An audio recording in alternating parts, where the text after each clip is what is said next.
All right, we're live on YouTube. Good morning. The biggest news that is out there is that King is coming to the game in about 3 hours. I'm ready. I mean, it's gonna have to get lucky, right? I'm gonna have to get lucky.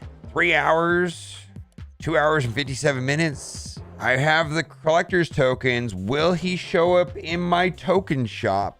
We got some information from the developers, which is a question that I wanted to know. And this, I disappeared. Bye. I guess I didn't want to stream today. All right, I'll come back.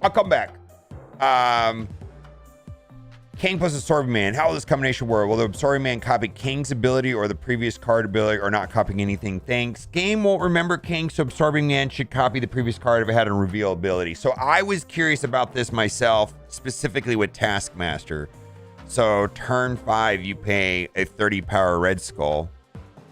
Turn 6, you play King and Snap.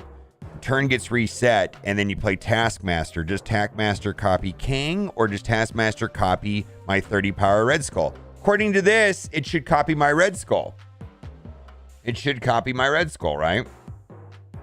Also, Leech rework. Thanos' tier 1 meta deck. A large part of the reason because of Leech. Leech is among the cards we monitor for balance. So Leech is on the watch list. I wonder what, I'm kind of curious what cards are on their watch list. I know that Arrow's on there because they said this once before. Arrow's on the watch list and Leech is on the watch list. So whatever that means. Why not get M'Baku? I don't particularly like M'Baku. I know there's a couple decks. Dude, I lost to M'Baku the other day. He jumped into Sanctum. I could not believe it. I was like, holy shit, M'Baku won the game. I don't know. You got to realize that I value collector tokens at about,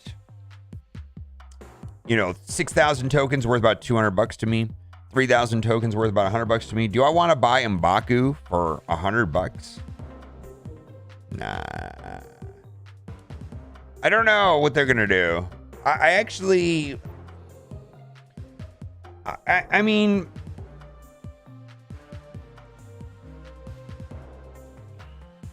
I don't know. I don't know how they. I don't know. I don't have any thoughts on this, to be honest with you.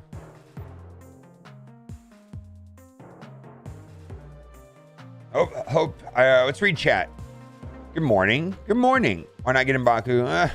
Let's go. Hello. I hope King show up at my shop. I decided to buy him, or I hope at least come to your shop so we can watch him be played. Yeah, I just want to watch him.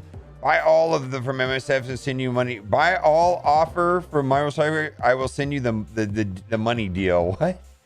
I wish Token Tuesday bundle gave you a universal 15 boosters. That would be nice. How can you nerf Leech? I'm not sure. Actually had me win a handful of games, increases points, but you leech both hands. Certain decks don't care about Leech, right? Leeching both players' hands sounds interesting. Yeah, because what if you play Infinite? Oh, then you can play Infinite turn 6. Infinite turn, all that would mean is that you would play Leech with Infinite. You would turn 5 Leech, turn 6 Infinite. I don't think that would be good for the game either.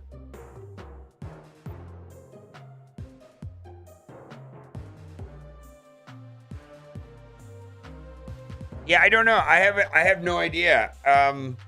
Maybe they just reduced the points on him by a little bit. I know that I have no opinions. Maybe they just take away a point. I don't know.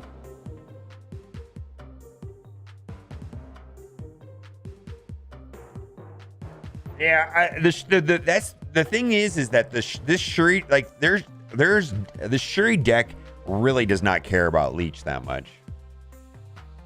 Let me show you. There's a couple decks that just don't. I mean, I think that's the reason why the Thanos is the top deck right now, and Shuri's a top deck.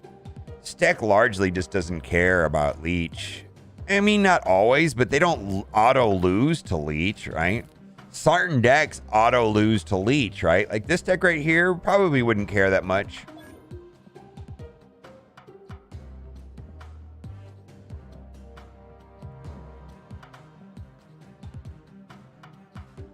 I'm going to play this a little bit. I'm mostly interested in this. Maybe get some group boosters. Especially just a Surfer SERA build. I feel like this is just like an OG SERA build right here. Not much to it.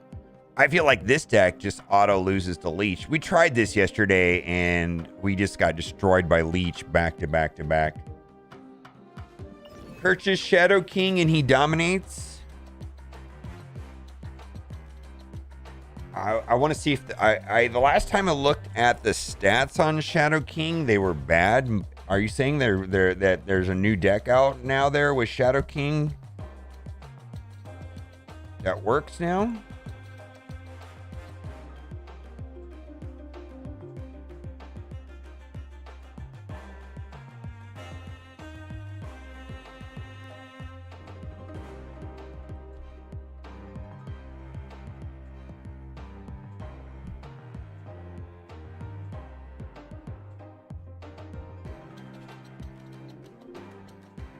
When played,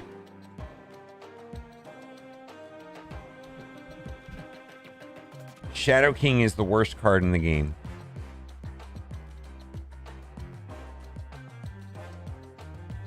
Shadow King has the worst win percentage when played, and Shadow King has the worst cube rate when played.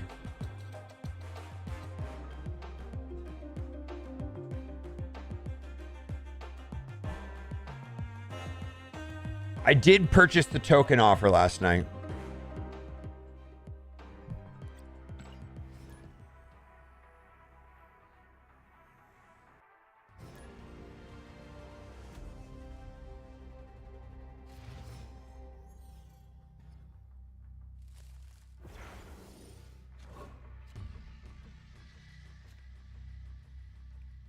All right, let's see what happens.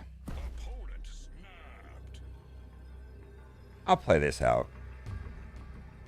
We have SERA. We have Goose. We have Groot. Yeah, hoping to get King. That'd be great. We don't have priority. I wish we did have priority. Let's put Groot there. Maybe we'll get priority. Nah, let's put Groot here. Maybe we'll get priority.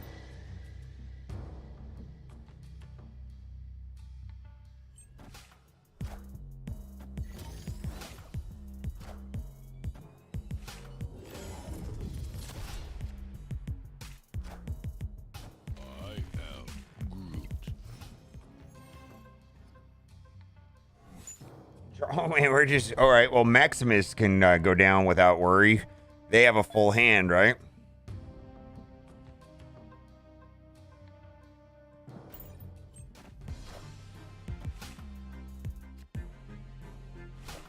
Lockjaw, whoopsie.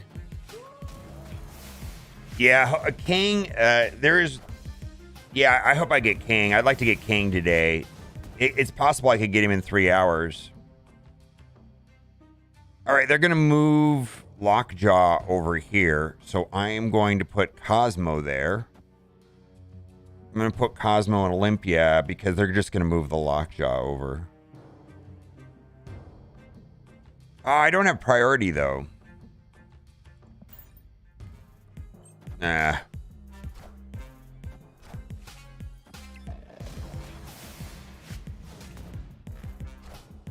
King gang? Yeah, I'm buying King if I can.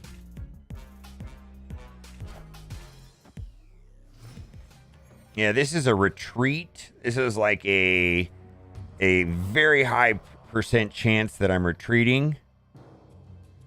Oh, well, I've got a couple tricks here. I mean, I've got Killmonger. I've got Silver Surfer. You know, I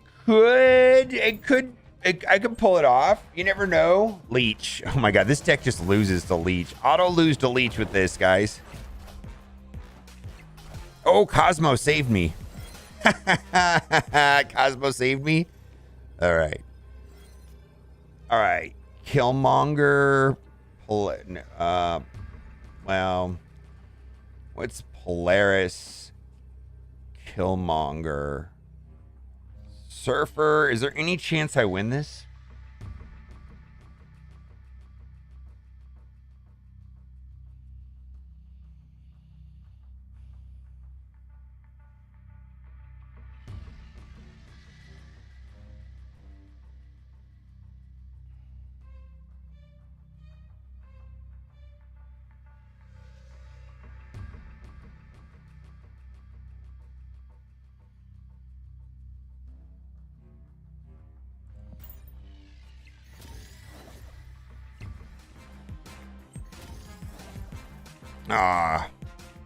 Actually, it's kind of bad because then I don't blow up these stones.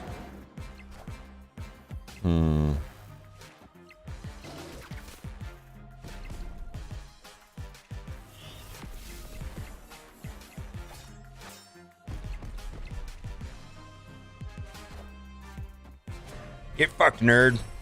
Still lose? Do I lose? I win by points.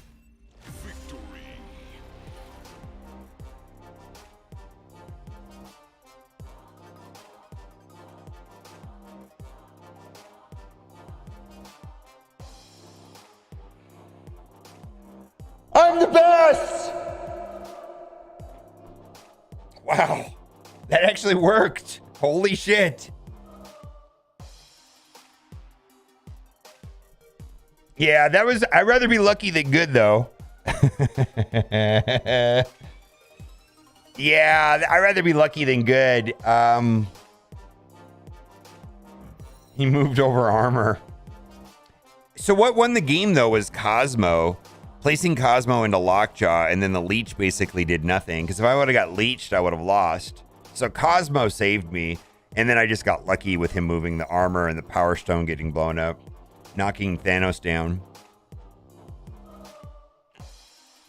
Yeah, it was luck. It was luck.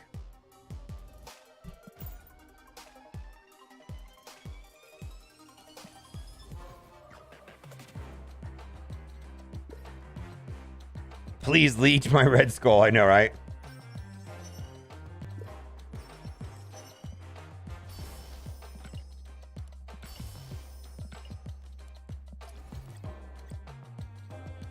Cosmo good doggo. I know, right? She's a good dog. What cards am I missing? From the total, I can show you. Not that many. Like, I think I'm missing like 6 total cards in the entire game, and they're cards I don't care about. Oh my, what the fuck is going on? This is the second turn 1 snap in a row. Last time I stayed in because I had SERA. I suspect that my deck depends on SERA. So we're going to retreat. They can have it. I've only played 2 matches this morning, and both of them in turn 1 snap fucks.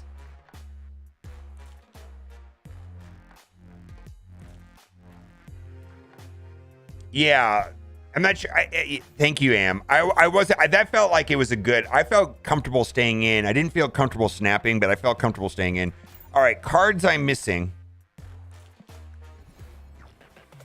Not many. All right, so we're gonna turn off variants, and we're gonna turn on unowned, and then there we go. So I am missing Dazzler. I'm missing Ghost. M'Baku sees some play. Like, I wouldn't mind having a M'Baku. Like, I probably should own M'Baku. Now, the thing is do I want to spend 3,000 collector tokens on M'Baku? No. Sentry, I don't care. Shadow King, I don't care. Shan, I don't care. Stature, I wouldn't mind owning. Like, she's interesting enough. Like, I think Stature and M'Baku are playable. But for me, I don't have enough curiosity on Ghost, Dazzler, Shanna, Shadow King, or Sentry. I'm slightly curious on these 2, but not enough to buy. So I will get King. So here's the thing about it. You can click on base card, click on the artist, and then you can see what the card does. It doesn't give the crest stats, but on reveal, look at what your opponent did, then restart the turn without king. So that's like a glitch, probably. So 1, 2, 3, 4, 5, 6, 7 cards I'm missing. Yeah. I think if I really wanted M'Baku, I wouldn't be hoarding collector chests right now. And there's like 1 or 2 decks. I think he's good in a Lockjaw deck, and I think he's good in a Cerebro 2 deck. Those are the 2 decks I've seen M'Baku on, is Lockjaw and a Cerebro 2. Stature, I've seen some good Stature gameplay. Black Bolt, Moon Knight. Arnold made a video, which I thought was good, but I'm not sure. I mean, it was more of a Shuri deck than a Stature deck, you know, in a lot of ways. So I'm not, you know, that's okay. Yeah, there's variance chance. Variants are the variants are the more rare than, I think there's a priority of like 3, 4s, and 5s, and then variants. Yeah. Leech on watch list. Hey, that's what it says. I mean, I don't know how to interpret this. I don't think this is like super like hyped or whatever. Leech is among the cards we monitor balance. So Leech is on the watch list. And so is Arrow. Arrow and Leech are now on the watch list according to these comments. Have you talked about the Quantum Realm? Ooh, thank you for bringing it up, bruh. Yeah, we'll make a video about that. Actually, let's do that now. Let's go to the video. The video, let's see if it's updated anywhere. Quantum Realm Marvel Snap.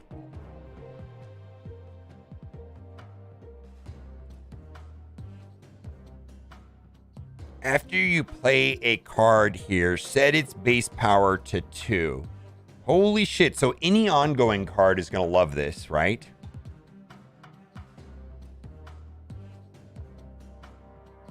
All right, let's make of any ongoing card is going to love this.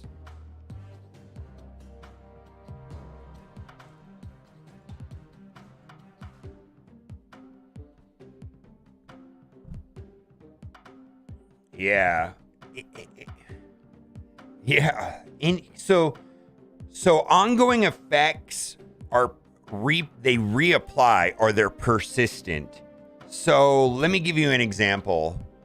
Any card that works with well, that's not the right way of saying it. Any card that works in a Valkyrie deck is going to work with this location.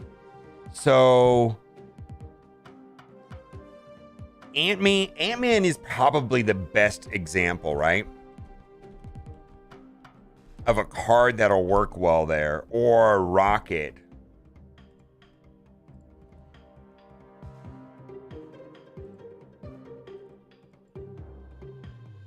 Oh, not Rocket. Not Rocket. That's actually opposite. But any ongoing card will love that location. Like, let me give you an example of a card that'll love that location. Oh, Devil Dino, right? Devil Dino will not care about that location. Devil Dino absolutely will not care about that location. His power will be reset from 3 to 2, and then he will still get the boosts. Darkhawk will not care about that location. Yeah, Darkhawk will not care about this location. Did I spell it wrong?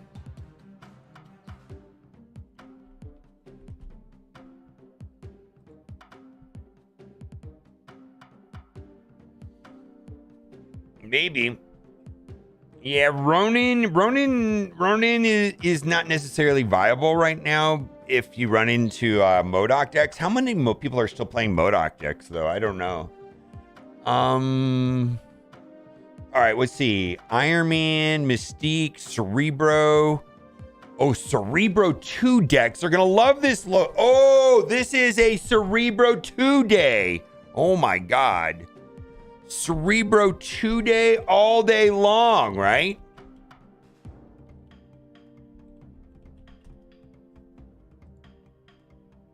Cerebro 2 all day long. Yeah, a Patriot deck is going to love this, right? Patriot deck is just going to absolutely love this.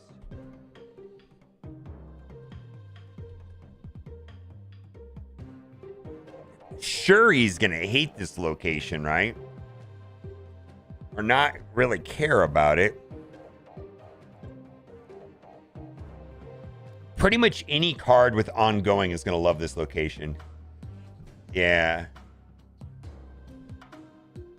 And yeah, this is an anti-SHURI. Yeah, any Iron Man, Mystique, Ant-Man, yeah, any of these kind of cards. Iron Man's gonna love this location.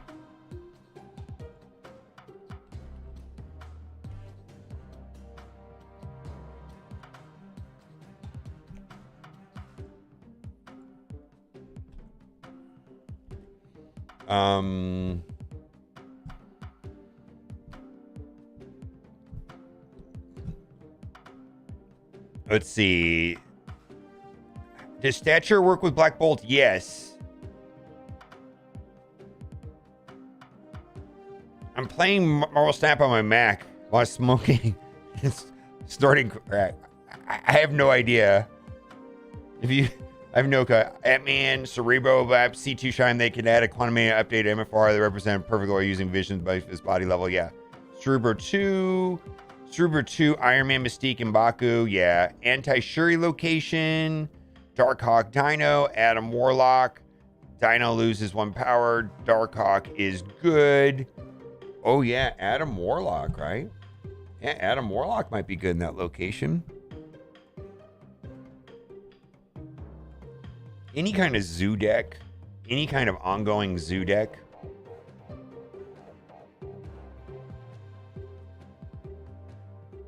It's Ant-Man, yeah. It's rarely see MODOK. Yeah, I don't think MODOK is getting a lot of play anymore. I wonder if copying the location will still...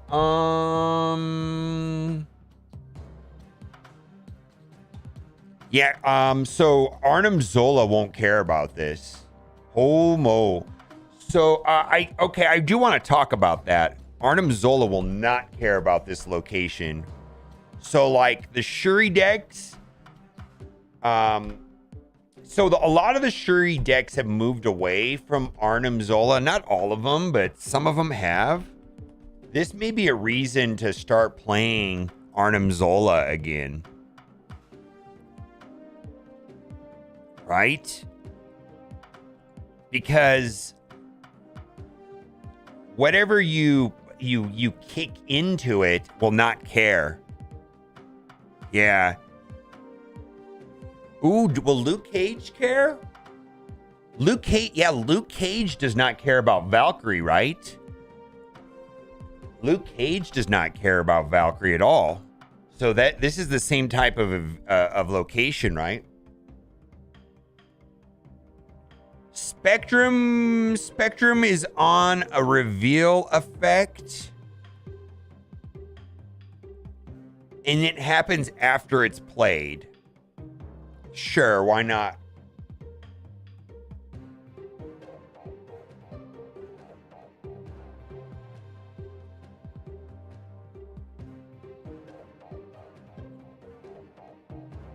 Yeah, I don't feel like... I feel like this location is... Like, some locations are super tricky. This one is actually kind of tricky, yeah. Yeah.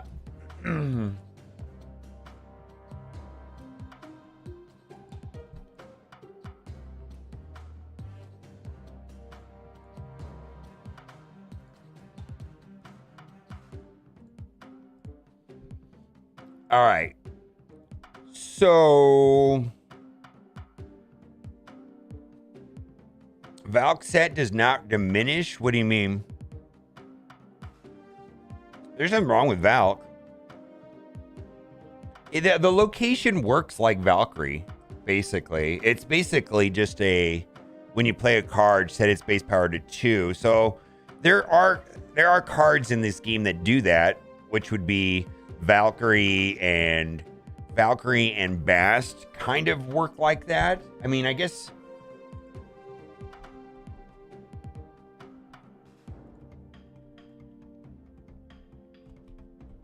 This is tonight, right? Are we sure this is tonight? I mean, I believe you're right. I haven't looked it up. Is it the next one on the list on the video? Because it's been going in order of the video.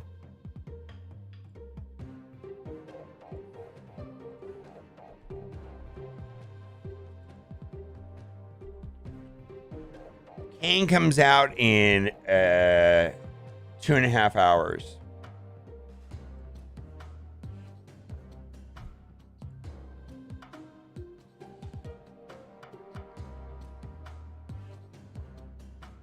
I disagree. I agree with the Zola. Zola plays the card in location, so it would most likely. Oh, really? So Zola won't work? Wait a minute. No. Because then Zola works just fine with Sanctum, right? Arnim Zola works perfectly with Sanctum and that location that destroys cards. You're not playing the cards. You're adding copies. Yeah, you absolutely. This is going to be fine with that location. Absolutely fine. Absolutely.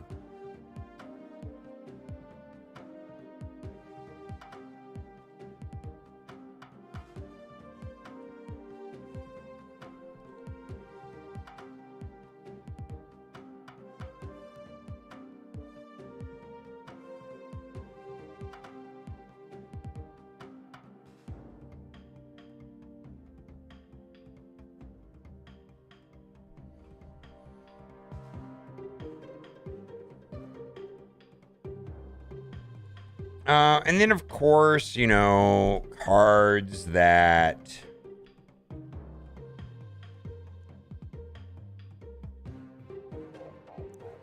like Mr. Fantastic, Mr...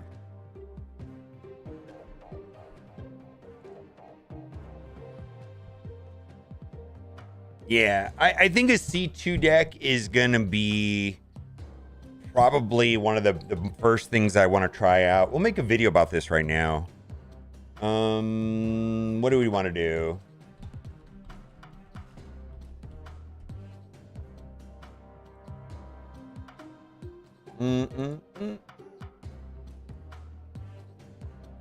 Cerebro.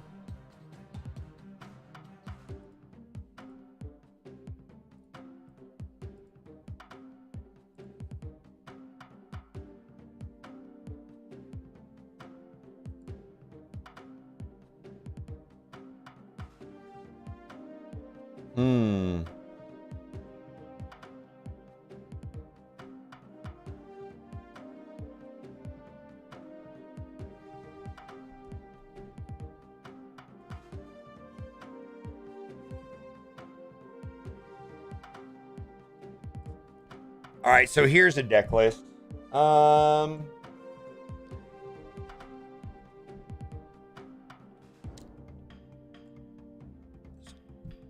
So this deck list, I believe you can substitute, M'Baku for Darkhawk, or no,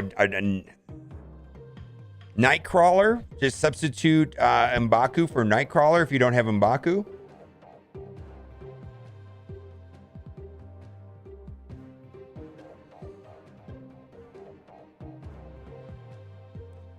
Oh, so cards pushed into the location with Lockjaw are not going to get reset, right?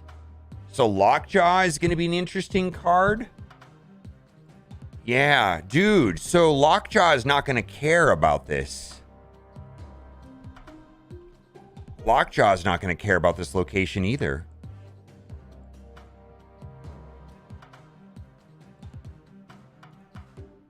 Because the cards are not, like, any cards that you pull from your deck from Lockjaw are just not going to care.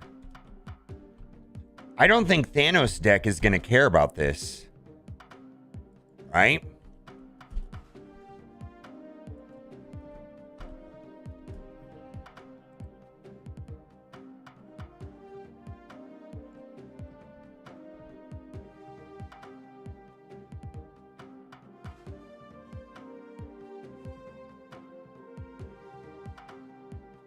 No, the card...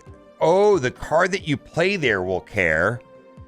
All right, so let's talk about it, though. Yeah. So the stone will bounce up to 2. The Quinjet will bounce up to 2. What do you play into Lockjaw? Leech? Leech will go from 5 to 3?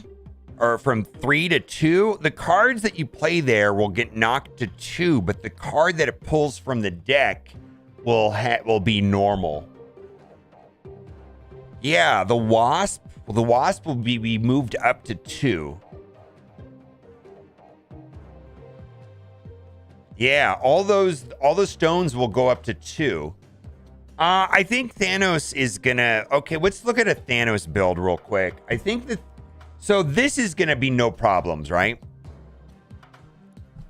Let's look at a Thanos build real quick.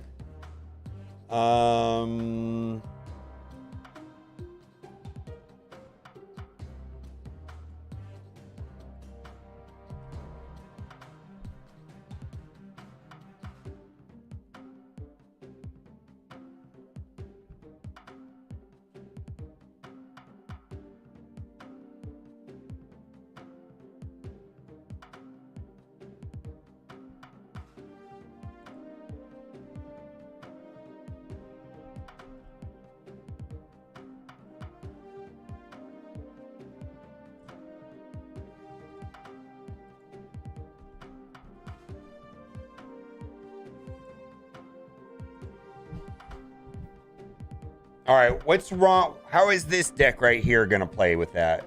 Like, I think this is going to be just fine. Like, maybe take out... Sunspot won't care. You play Sunspot there, and he will go to 2 power, and then he will just grow. Sunspot will not care about the location. Armor will get knocked down by 1. Lockjaw and all the cards you put into the Lockjaw will go to 2, and the cards that it pulls from the deck will be at their power. You don't want to play Arrow there. Blue Marvel actually is pretty good for that location because it'll boost the power up. Devil Dino doesn't care. America Chavez doesn't want to go there. Magneto doesn't want to go there. She-Hulk doesn't want to go there. Thanos doesn't want to go there. Infinite doesn't want to go there. So I don't think this deck is going to struggle with this location. How do you know Leech is like the developer said that is? Right here. Leech is among the card we want to buy. Leech is on the watch list. So is Arrow. Technically, Arrow and Leech are on the watch list.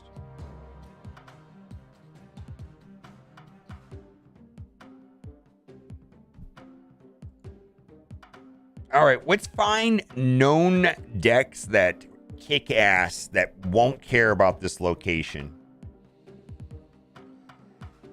This deck will not care about that location, right? Oh, the only thing I think that would be tricky is you wouldn't want, I guess, Hobgoblin and Blue Marvel wouldn't be very good there. So maybe we need a different deck list than this. I don't think Blue Marvel would be fine, I guess. You just wouldn't want to play Blue Marvel there. Like, he wouldn't get the boost. This wouldn't necessarily work. Blue Marvel and Hobgoblin. Hobgoblin would be bad. We got to take out Hobgoblin out of this list. Hobgoblin is not, especially if well, I mean, that would be, you're hoping that you get Hobgoblin out of the Lockjaw, right? And then the Lockjaw will stay, then the Hobgoblin will stay at -8 and kick over to the other side.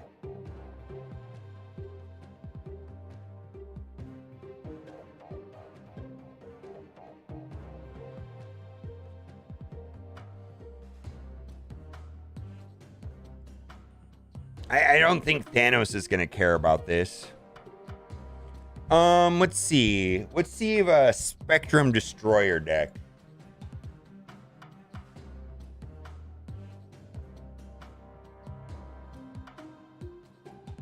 Yeah, I know that there's other builds that don't use Lockjaw. You can actually use something else if you don't want to use Lockjaw.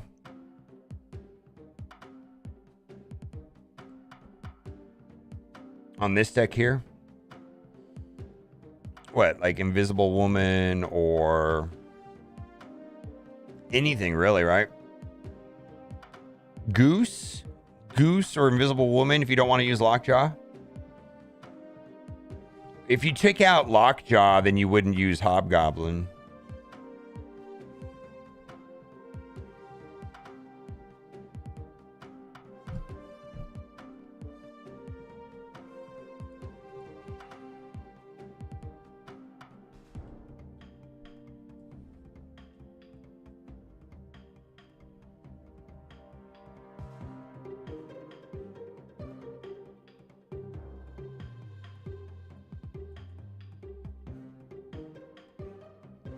All right, let's pull up another Cerebro 2 deck list.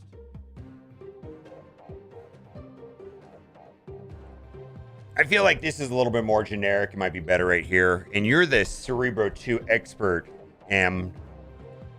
You play a lot of Cerebro 2. You play a lot more than I do. I'm not the Cerebro 2 expert. Okay, let's get rid of this list here because of the Hobgoblin and the Lockjaw thing. Who would you replace from Baku? Invisible Woman?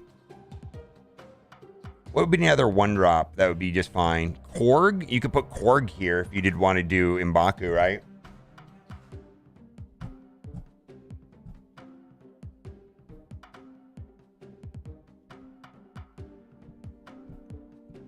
Not Ant-Man. Ant-Man does not work in a Cerebro. No,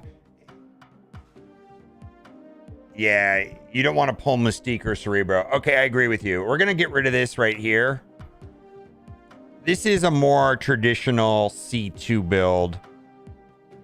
And if you don't have M'Baku, you can use Korg.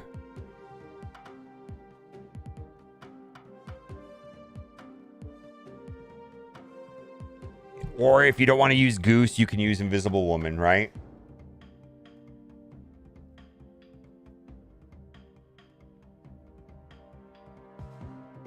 But it's only going to show up 40% of the games. I don't think you want to rebuild the deck around the location because it's not going to show up as much as you think. You just want to be ready for when it does.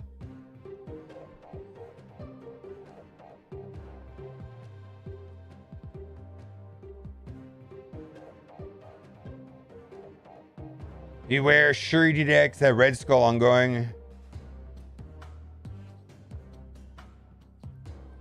Yeah, I think you can replace M'Baku with Korg. You could replace Goose with Invisible Woman. I think this is a pretty straightforward C2 build. All right. Then we've got Thanos Lockjaw.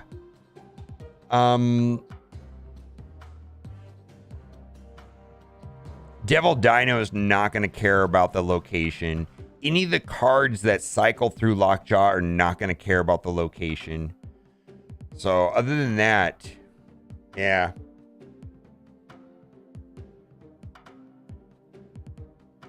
Daredevil can go in there. In here? Oh, or in here. Daredevil? Yeah. I feel like Daredevil is more for a got him cerebral play or something on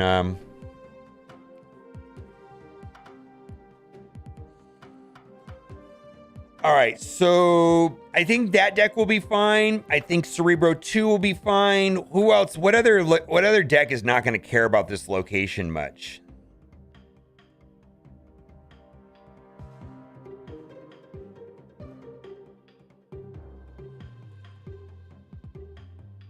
Tonight's location is Quantum Realm. After you play a card here, set its base power to 2. Patriot. Yeah, Patriot's not going to care.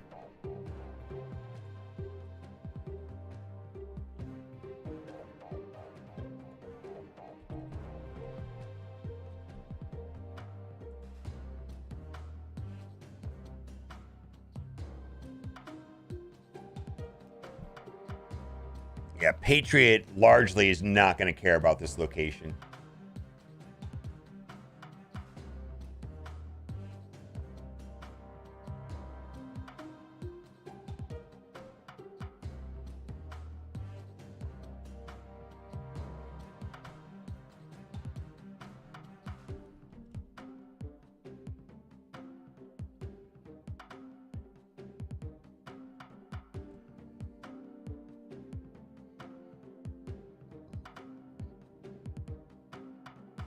It's not a super so this location is going to mess up like those ramp deck. Like this what I don't see working well in this location is ramp decks and SHURI decks. Right?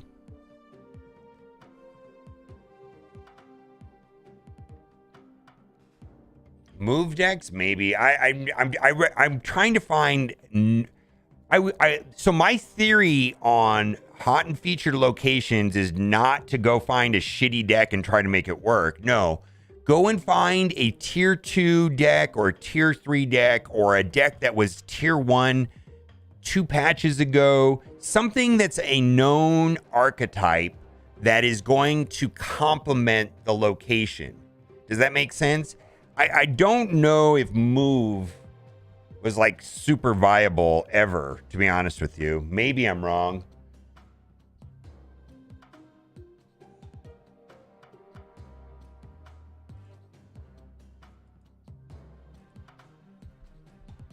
All right, what do you think about this? Yeah, what do you think about Patriot Surfer?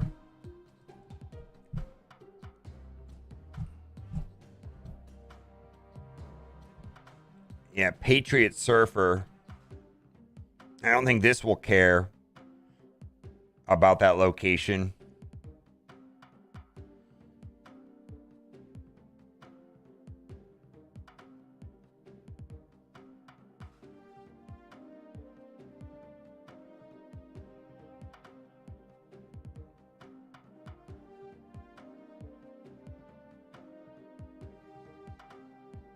Let's find a more traditional Patriot build.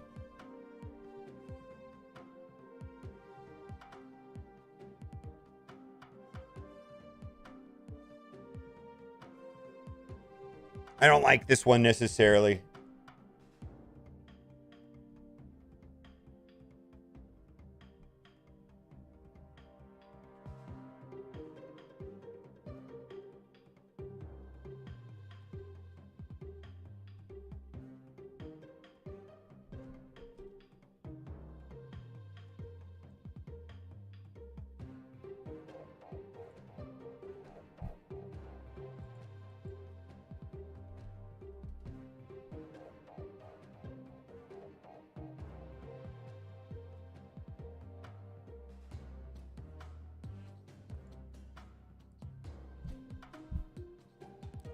I don't know if I like this better. Patriot? What do you guys think about this?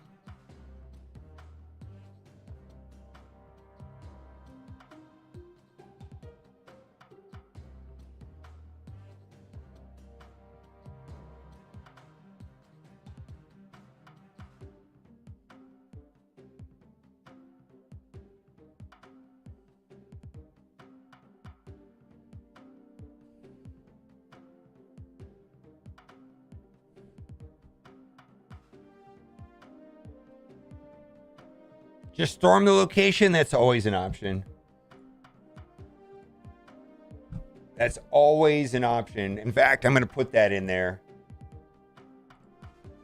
That's actually always an option.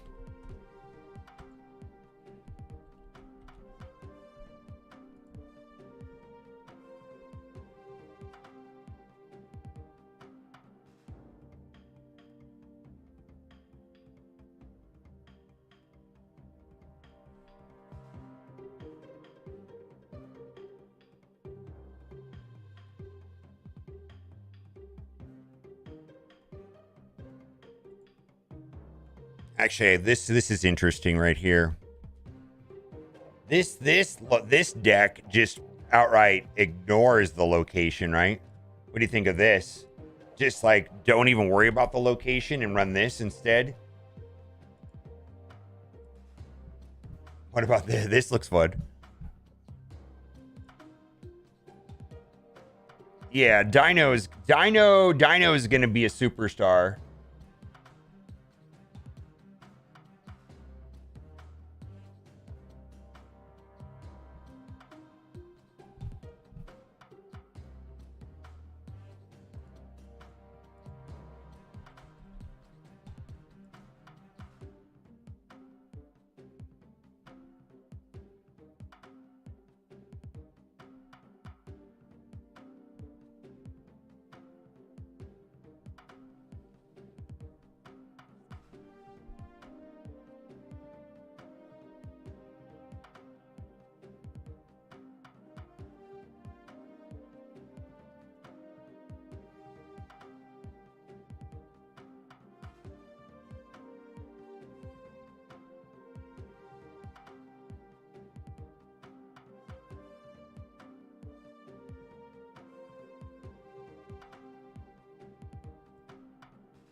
This might work.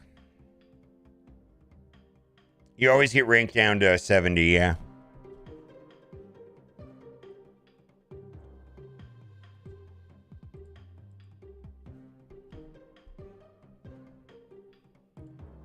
I let you run Shadow King and let me know how that works. I don't have Shadow King. I'm curious if you climb a lot with Shadow King. I'm highly interested to know.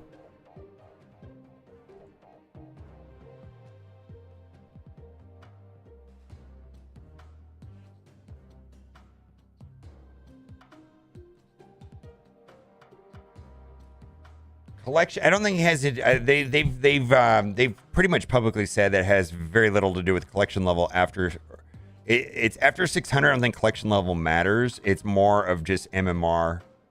I don't even know if rank matters. I think it's just straight up MMR, the highest weighting for matchmaking.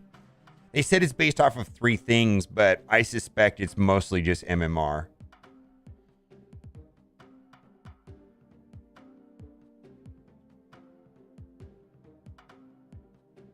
The king is not out until another 2 hours. All right.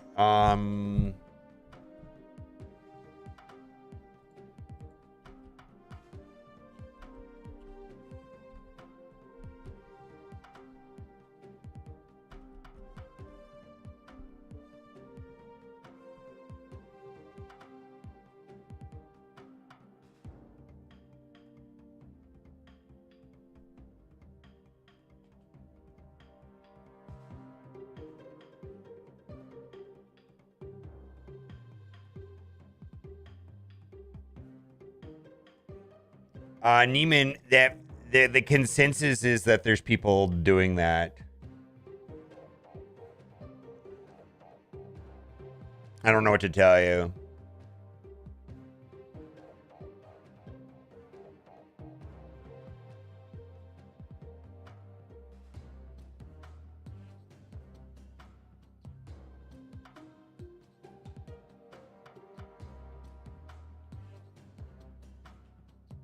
It has to be MMR because I placed against Bootman and I'm only in the 60s. Yeah.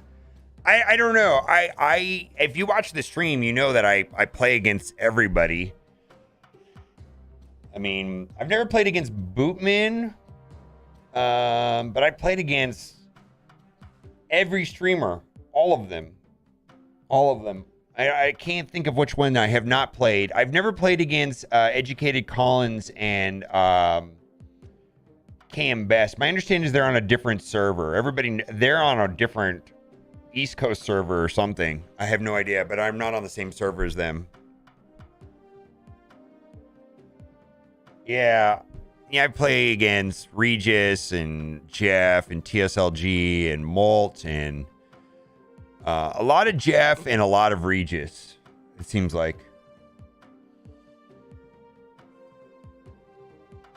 Yeah, I play against Dara, but no, Best and Educated Collins are on a different server. They're actually on the same server together, and they're not with anybody else. For some reason, Best and Educated Collins are on a different. Yeah, but I played against Dara a bunch. Yeah. What's fine? Okay, so I want to get 5 decks to talk about, and I want to. So I think this will be good. I think Thanos Lockjaw will not skip a beat. This is already one of the best decks in the game, and this deck will continue to thrive with this location. All right. Patriot Surfer, Patriot without Surfer. We've got a deck here that runs Storm. That can also push power into the lane. You know, this is like a Wong deck. I actually don't particularly, and then also Doom and Psylocke. Oh, I don't know, man. And then we've got a Devil Dino deck with Captain Marvel. I think Devil Dino is going to be interesting.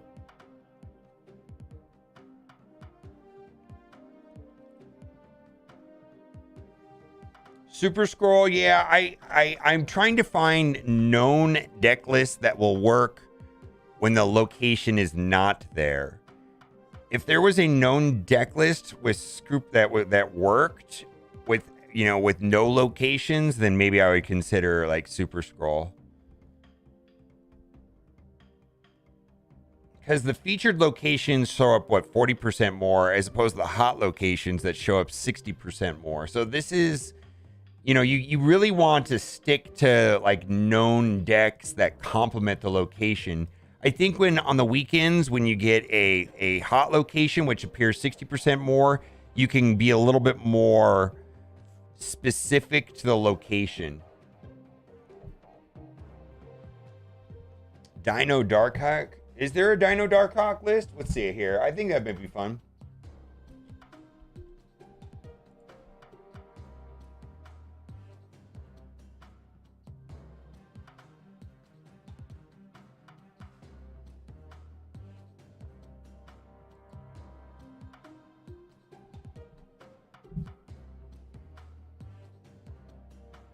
Yeah, I want to make sure that this is the right location real quick. Marvel Snap official YouTube.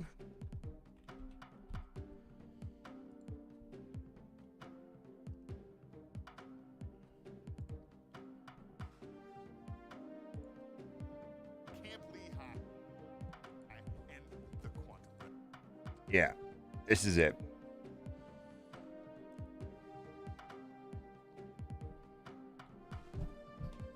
I don't think the Dino Darkhawk deck is that good. Let me keep looking. Zabu Dino.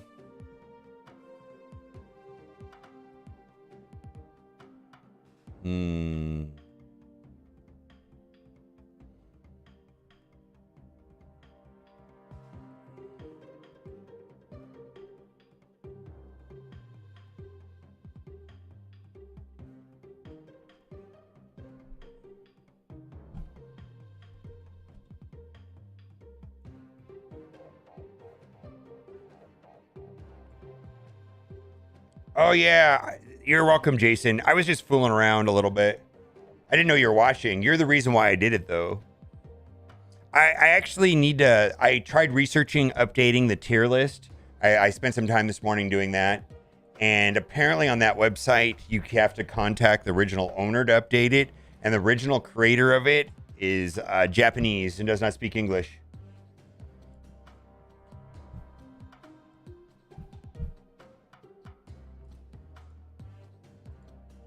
What do you think of this?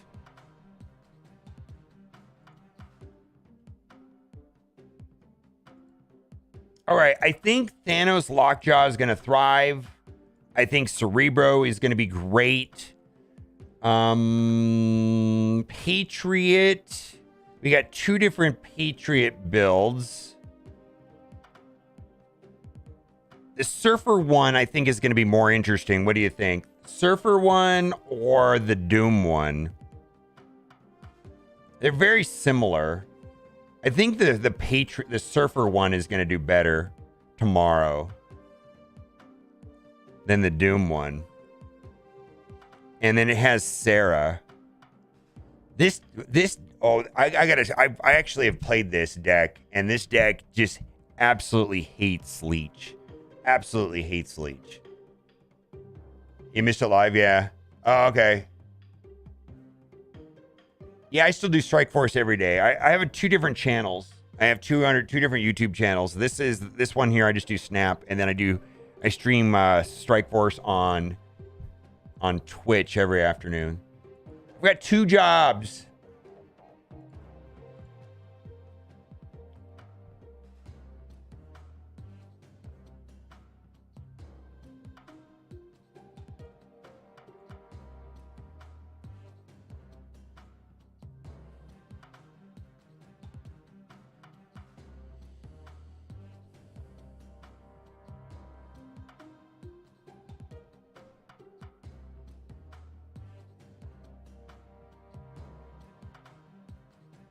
Jubilee's not going to care about that location.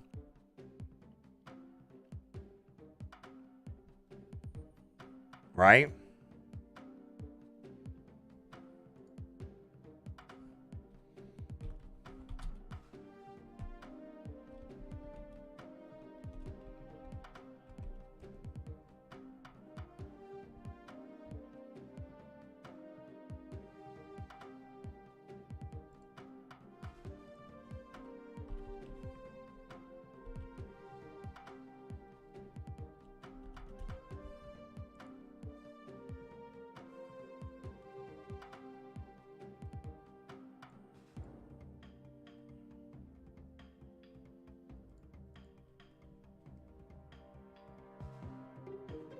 I do not play the Star Wars game at all. Classic Lockjaw probably would be fine, yeah. Should I include a classic Lockjaw deck?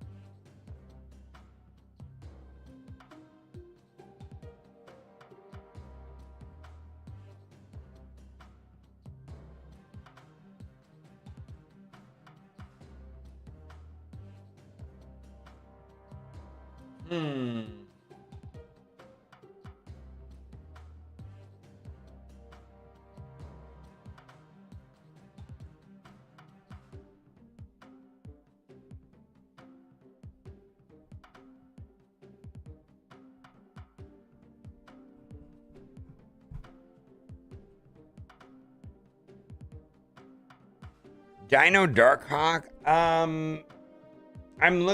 don't know. Let's see here. What do we got? I think that'll be good. I think Cerebro 2 will be fine. Surfer Patriot would be probably okay. Oh, what do you think about this?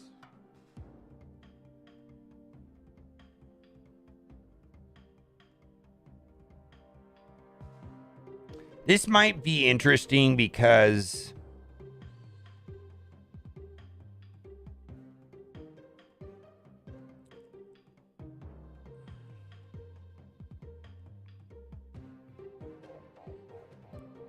Iceman will be fine, Psylocke will be fine, Ironheart will be fine, Storm will be fine, Wolfsbane will be fine, Wong. Black Panther is a Wong thing. Arnim Zola will skip over to the location. You not have to worry about White Tiger, Doom, Odin. I get it. Maybe substitute Sunspot for Ebony Maw, because I think Sunspot is going to be fine in that location also. Not even care. Sunspot's not going to care about that location.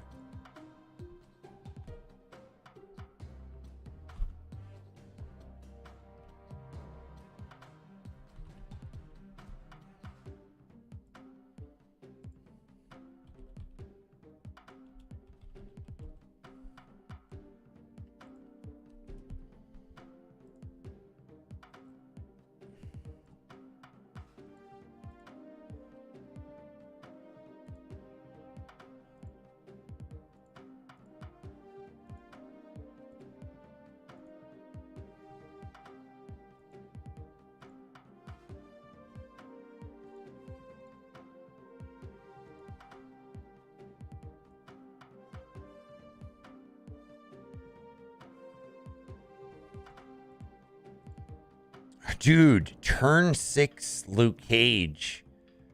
Surprise! Your cards can't have their power reduced. Oh my god, that sounds so good. Surprise turn 6 Luke Cage. Adam Warlock, Artem Zola, Lockjaw, Jubilee, Mr. Fantastic. All right.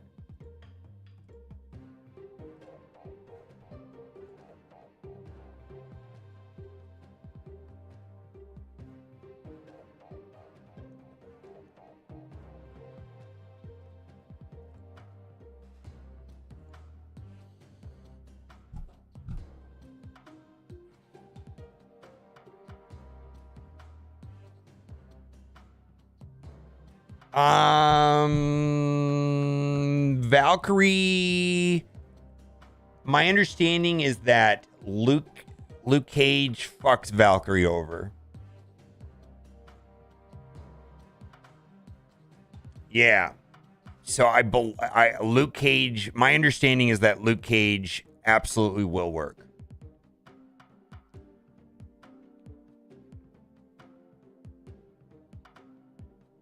Not only does it prevent it, it reverts it.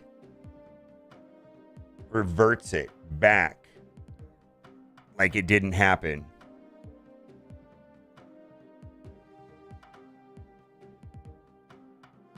Tomorrow have 2 featured locations? What are you talking about? Is that true? What are you talking about, bruh?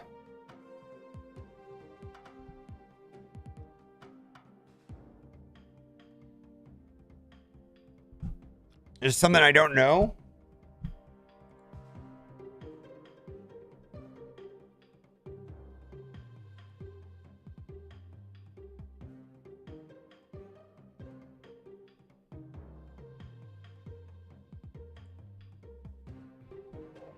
Oh.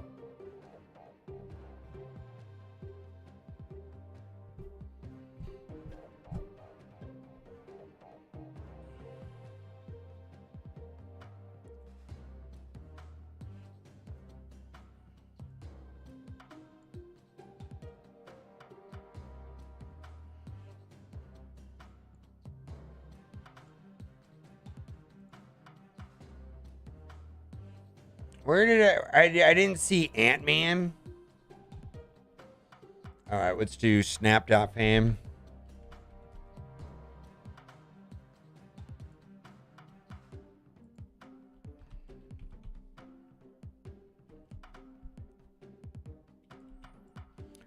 It's so annoying that the hyphens and not hyphens on certain cards. Woof. All right.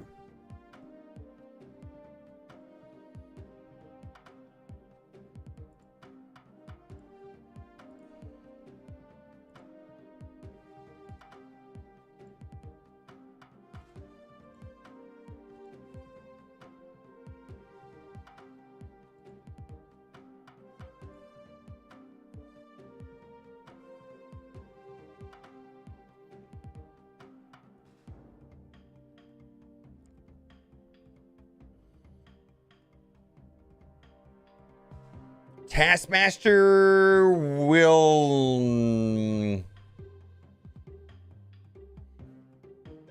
get screwed. Taskmaster will not work on that location.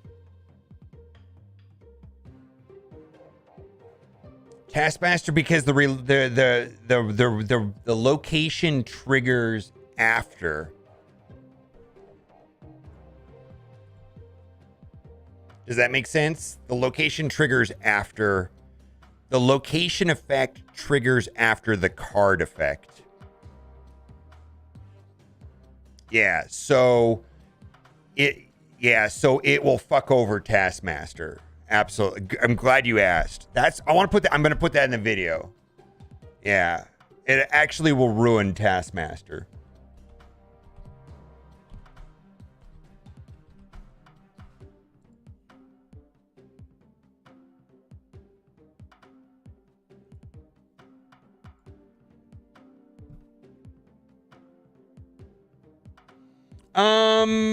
It's gonna break all this up. I mean, what breaks up Thanos Lockjaw? I think the sweatiest of sweaty players like myself are going to play Thanos Lockjaw tomorrow.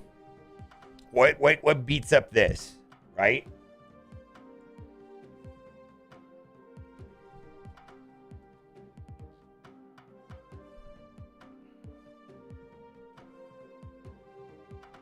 Yeah, what is going to be the anti-meta to this? Is there even an anti-meta to a Thanos deck?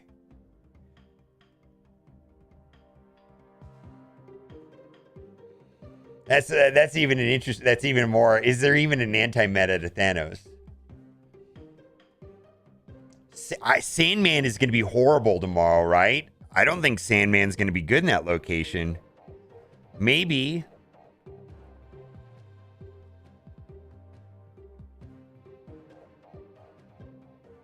Wolfsbane actually gets quite a bit of benefit. Yeah, Wolfsbane gets screwed by this location. Yeah, absolutely.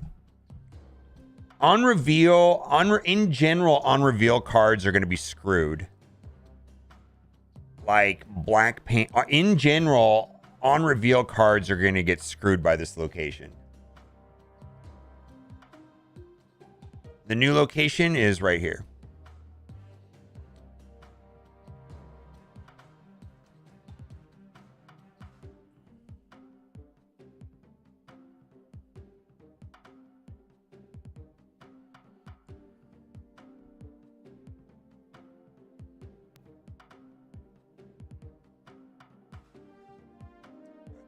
Congratulations, well. Hey, you know, I want to point out something that I noticed. I was playing somebody's in chat's deck, which basically was a variation of this deck here, but it didn't run Psylocke, and it didn't run Cosmo, and I think it ran like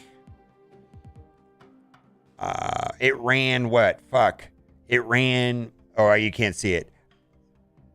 Mr. Dolphin. Yeah, Enchantress might be strong tomorrow for sure. What I want to do, interesting observation about matchmaking. So this is a deck that was popularized by Jeff Hoogland, and it's basically magic and then drop like She-Hulk and Infinite in the last turn. There's more to the deck than that, but so on Friday I was playing some version of this deck that didn't have Psylocke, and it didn't have Cosmo, and it ran, frankly, a fucked card, Punisher. It was running Punisher, let's say. What I noticed is that matchmaking with the deck that had Punisher was 1,000 times easier than this build. It's like, if you put a shitty card in the deck list, you get better matchmaking. King is today, yeah. Does anybody else know what I'm talking about, or is this just me imagining it? If you throw an off-meta card into a deck, yeah, it's something weird. Something weird was going on. Because this version of the deck, I had a harder time than with Punisher. And the Punisher wasn't doing anything. This is a better build. Yeah, yeah. I don't know. I mean, anecdotal evidence. I don't have any proof, but it felt weird.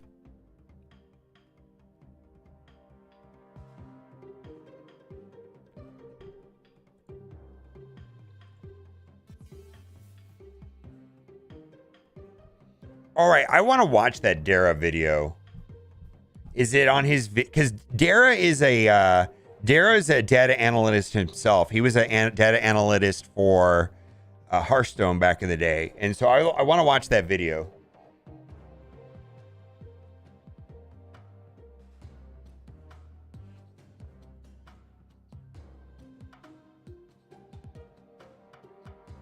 It was like a whole stream, so there's no highlights. Daniel, oh my God, did he put it on YouTube or not? I'm not watching a 4-hour stream. I do watch a lot of Dara. Dara's actually one of the, well, I like a lot of content creators, but Dara is amazing. I mean, I'll watch the video. I'm very interested in that. All right, let's bang out this video. Should I put the King info, the Leech info? All right, I need a meme.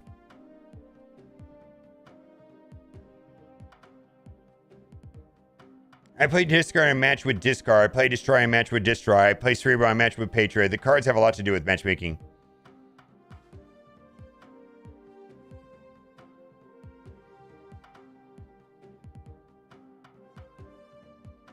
Well, then there's something in their algorithm that looks at MMR of something, and it's,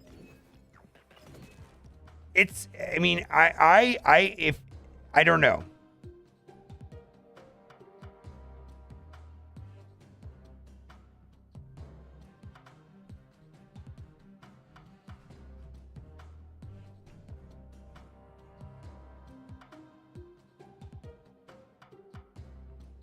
If it's on YouTube and it's slightly edited, I'd love to watch it. If it's just a stream that's 4 hours long, I don't know, man.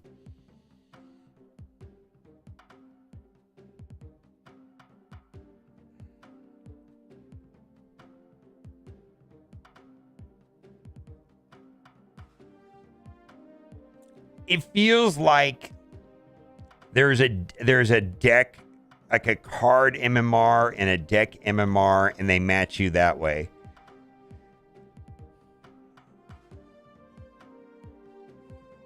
Yeah, I don't know. We'll just hang. We'll circle back to that. I need a giveaway. Let's find a giveaway on Reddit real quick.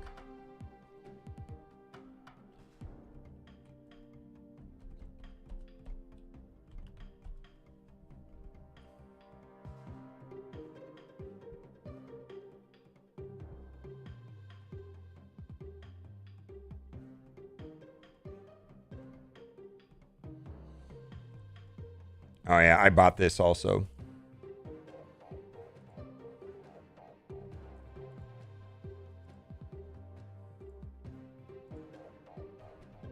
I feel like I should make 2 videos. Oh, I'm gonna have too much information for one video.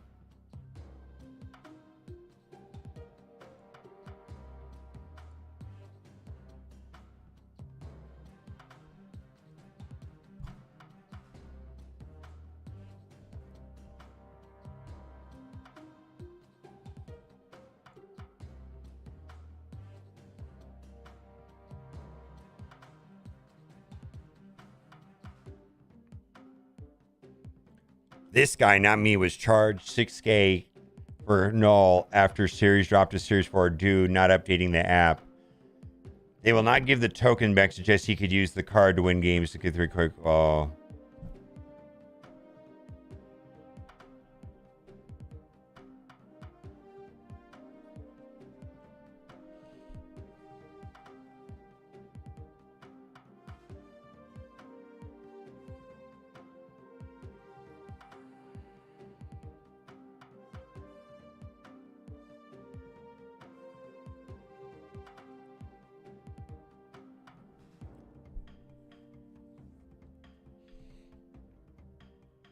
I think it's terrible that a guy was charged $6K for null after series drop to series 4 for not updating the app.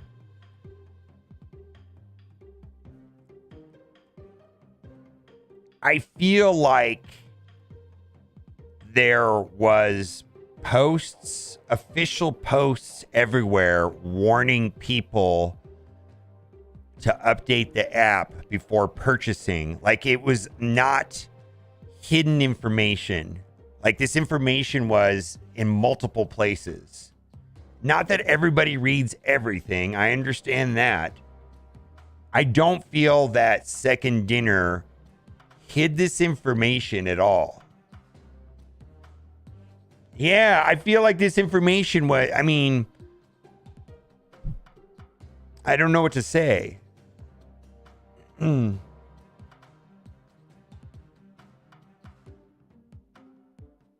Yeah, the shop actually would have said the wrong amount. Like, he would have been in the shop and it would have shown the wrong amount. Let's just move on, because I know that it sucks, but at the same time, like,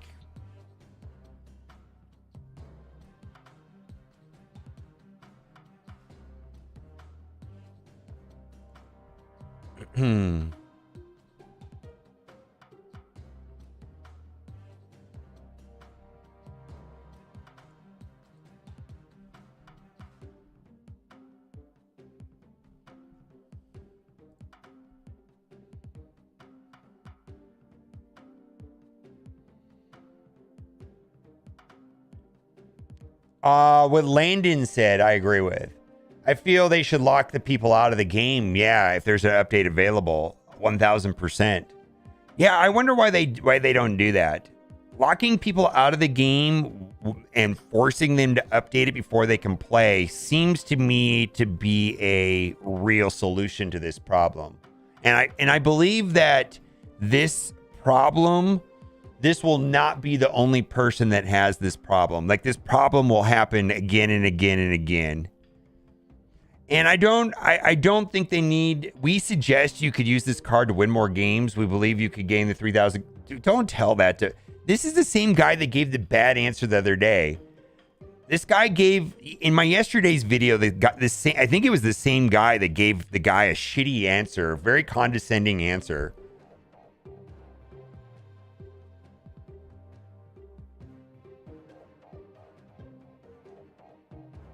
All right, send me the link. Yeah, this was a problem in yesterday's video also. The same guy also giving somebody a bad answer.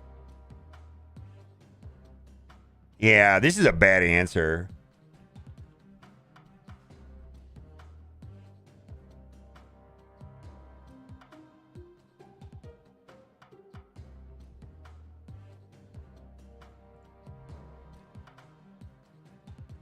I know, right?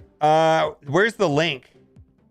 It's unfortunate it happened, but they don't need to win games.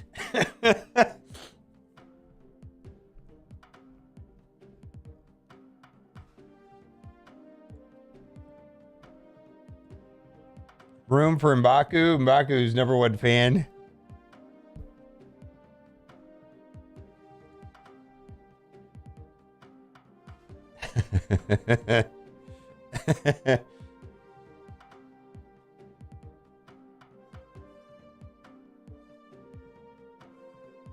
It sucks to be you. Get good. King is going to be released in an hour and 40 minutes.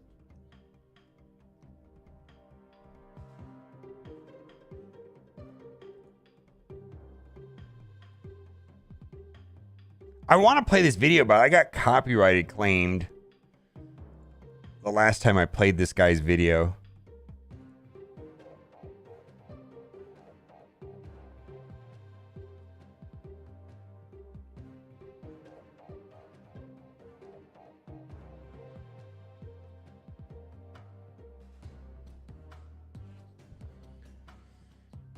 I don't know if this is the same guy, though.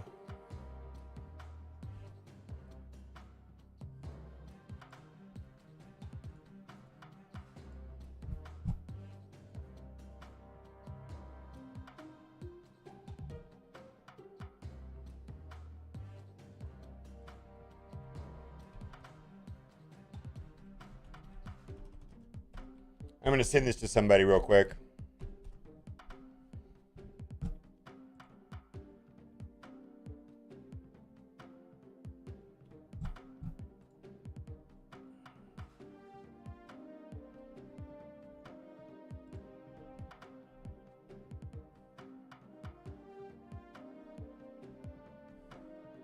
When people are sad about being low ranked, not realize that endgame is just endless Thanos decks.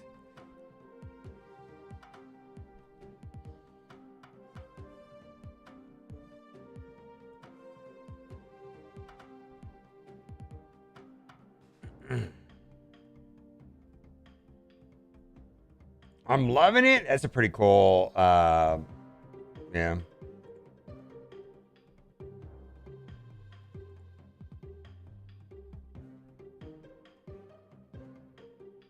Oh.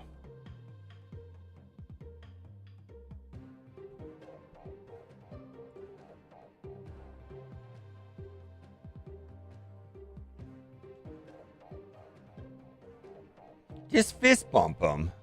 I mean, if you want an actual genuine will bump, fist bump. Man, fist bump is very polite in this game, man. Like when you see somebody you know, good luck, good game, well, nice, well played, whatever. I mean, it just anti-toxic is the fist bump, man. It's really simple.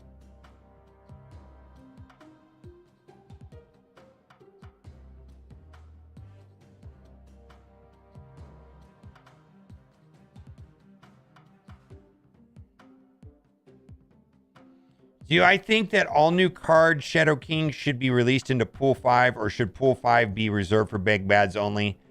Joshua, I feel like being Pool 3 complete, and I don't know if you are Pool 3 complete or not, but I would judge the system after you are Pool 3 complete for a period of time, and then come to decision then.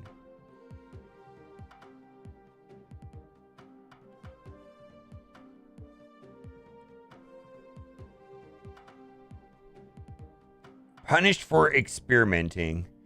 I get downvoted to bring this up. Man, being punished for experiencing decks. I get no stopgap with mid to upper levels. You aren't playing with meta decks all the time. You use find yourself losing 2-3 hours of progress in minutes. Oh, this is true.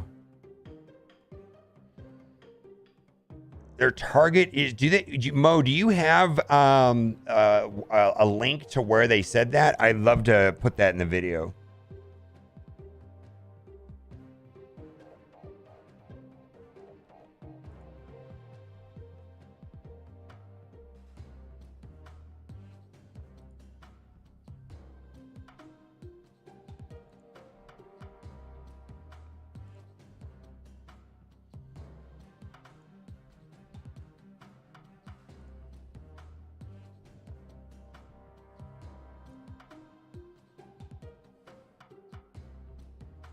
All right, so this is going to be a disruption deck.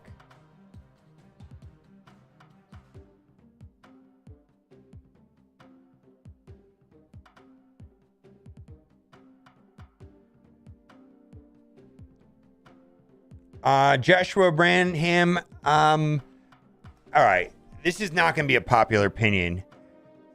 Well, it's not that it's an unpopular opinion. It's that literally you don't have to buy every card. If you're, so this is the situation I'm in, right? And you'll see where I'm getting at. And I'll just state the situation, and I want to state that I'm happy with this situation.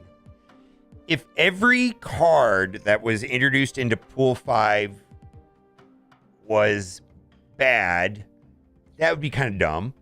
If every card introduced into Pool 5 was broken, like very powerful, that would also be bad. The system that we have now allows me to buy a battle pass, get that card, play the game, and get enough for another card, leaving me in a situation where I have every card I want. Do not want Dazzler. Do not want Ghost. I do not want M'Baku. Do not want Statue. Do not want Shanna. Do not want Shadow King. I do not want Sentry. I lack nothing with the current system. I ignore the mediocre cards. I ignore the situational cards. And I have enough tokens every month to get the card I want that I think are going to be good. I have an abundance of tokens. And I expect you will have a similar experience when you get to Pool 3 also.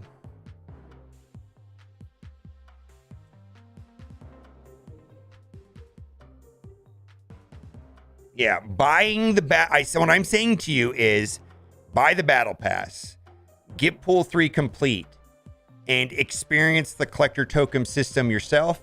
And you may find that you're in a similar situation with me where you have every card you could possibly want and you ignore the situational cards. Situational, situational, situational, situational, situational, situational, situational. Maybe even terrible, bad.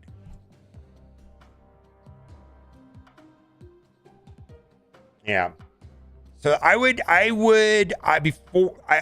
think that the problem is that while you were in, this is the problem. Actually, this is the problem. In pool 3, you don't get any collector tokens at all. You get shit, and it is overwhelming, and it feels daunting while you're in pool 3, the release cadence.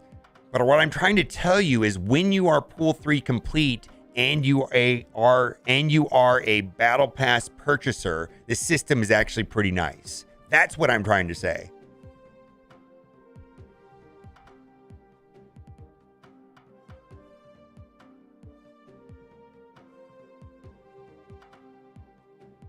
Yeah.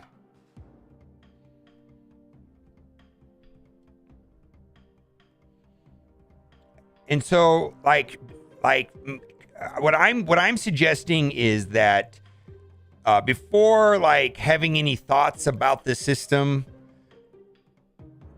do that first. Become pool 3 complete, experience the system the way that it was designed to work when you were pool 3 complete, and purchase the battle pass card, and I think you will find that the system is pretty good. But it's super shitty while you are not pool 3 complete. It's just that simple. Which is a temporary problem.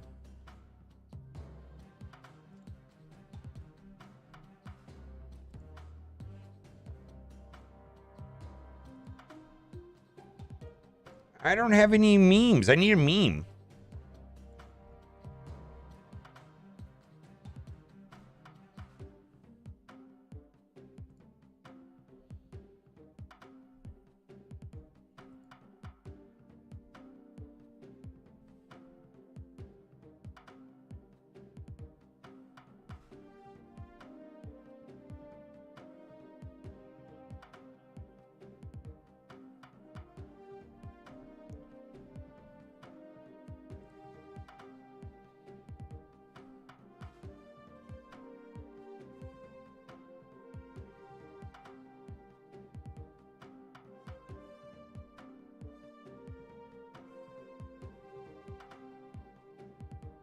Yeah, I know.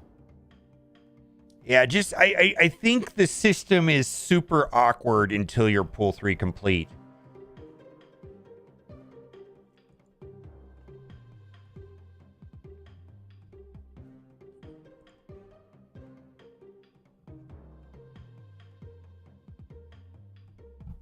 It's such a it missense that he's a outgoing effect instead of a long-going effect. So what I do think is I should think that they give people more access to collector tokens while they are not pool 3 complete is what I think is the real problem. All right, happens every time.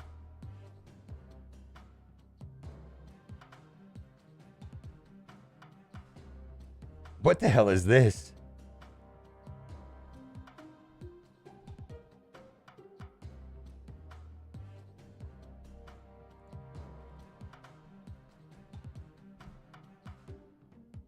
The Luke Cage from yesterday? Yeah, it was. Oh my God. That was amazing yesterday.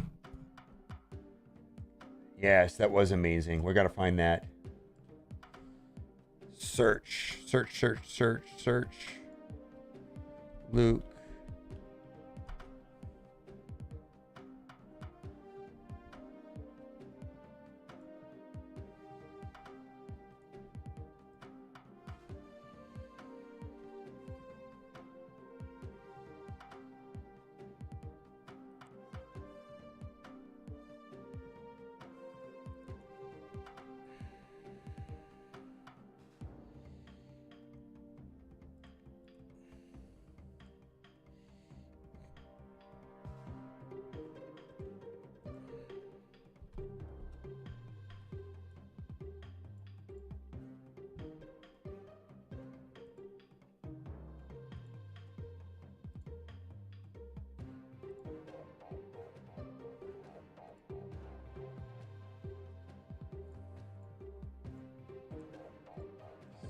All right, we're gonna do the video. At what level you pull 3 complete? It's between 3 and 4,000. The number keeps going up. I think there was somebody that almost was pull 3 complete, closer to 4,000. The number is going up because they keep adding cards. Yeah. You're at 3250 and just 3 cards away from complete. That sounds right. Yeah.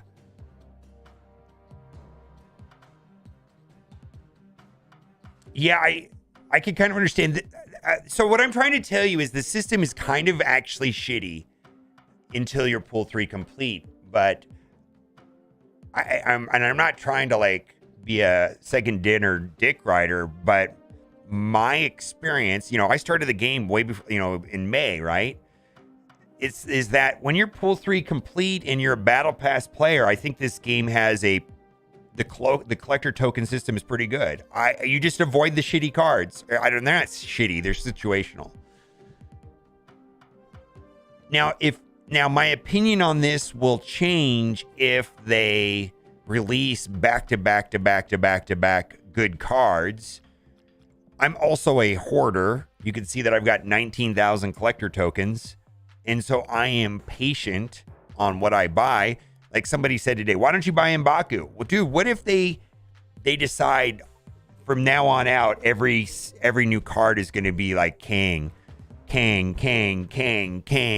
going to run out of tokens. I'm not going to let that happen. I'm not going to be a situation where I'm not going to get the good card. I don't need this card. This guy is so replaceable. In all the deck builds that he is in, you can literally just sub in Korg or Nightcrawler or somebody, right? I'm trying to accelerate the pool 3 complete. Should I priority refreshing daily quests with gold or keep holding gold for bundles? Oh, I don't know, my guy. If you are, you know, the only way to finish up your progress in pool 3 complete is credits, right? The only way to go up on the track is credits. So before, let me reword this sentence in a different way. Before the bundles that offered collector tokens, the general recommendation was to spend your gold refreshing missions. Now I believe there are 2 correct answers.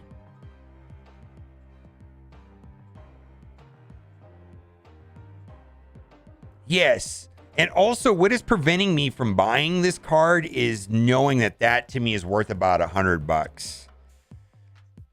Well, there's nothing wrong with him. M'Baku is actually a playable card in a couple deck lists. Like I've seen him in in 2 builds, like a Lockjaw build and a Cerebro build. And it's like, oh, okay. But then I looked, it's like, oh, I can just put in Korg or I can put in a different card. It's not a big deal.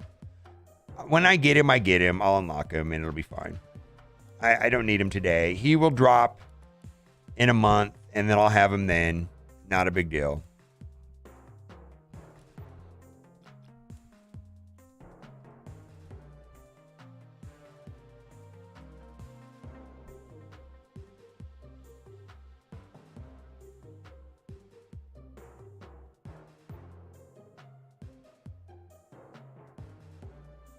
Kind of Crafter after the 2. Okay.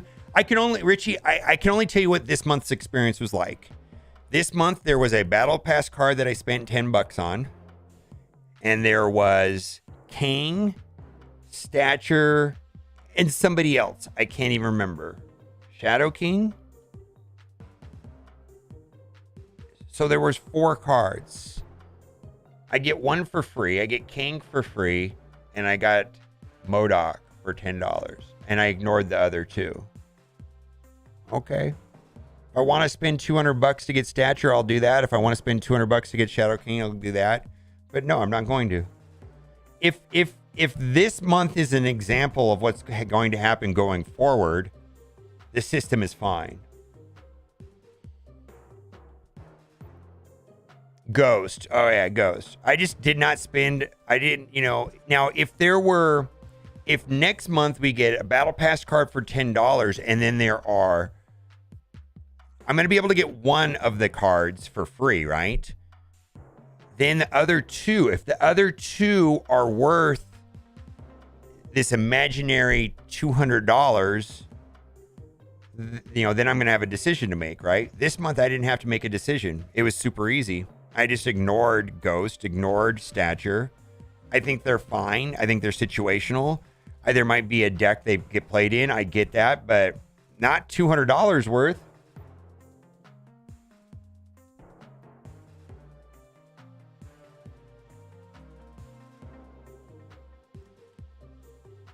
Share the meta deck to infinite. I used a SHURI build. I think I got a video about it. Did I, do I still have it? I don't know if we made a prompt for it. Let's see if it's here. Maybe it's SHURI.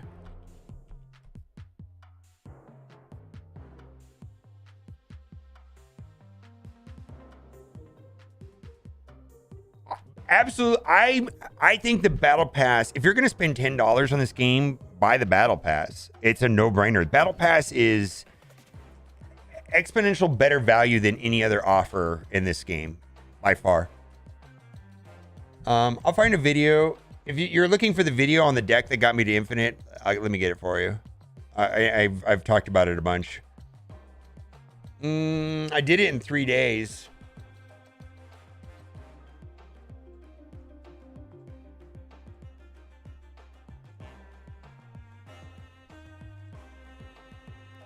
I've had to update the build a bunch of times. The build is a little outdated already.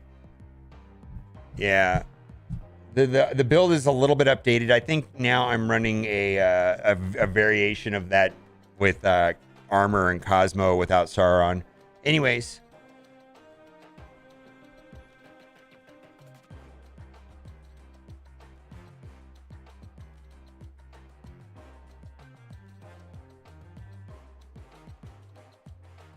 Do you think Second Dinner will ever put tokens in the battle pass rather than boosters? Maybe. Yeah, the $10 is the best battle pass in terms of value, and I've seen lots of mobile games. Yeah, 10.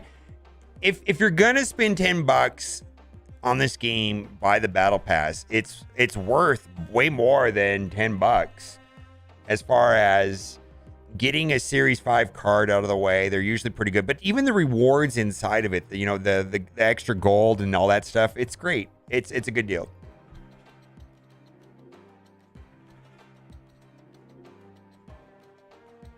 Where do new cards appear at?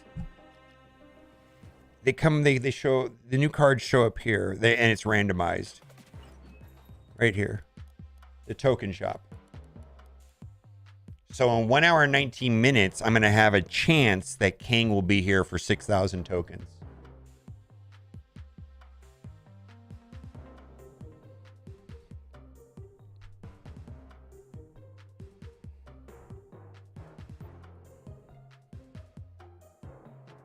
Yeah, also, please understand that I have played very expensive gacha games for a long time.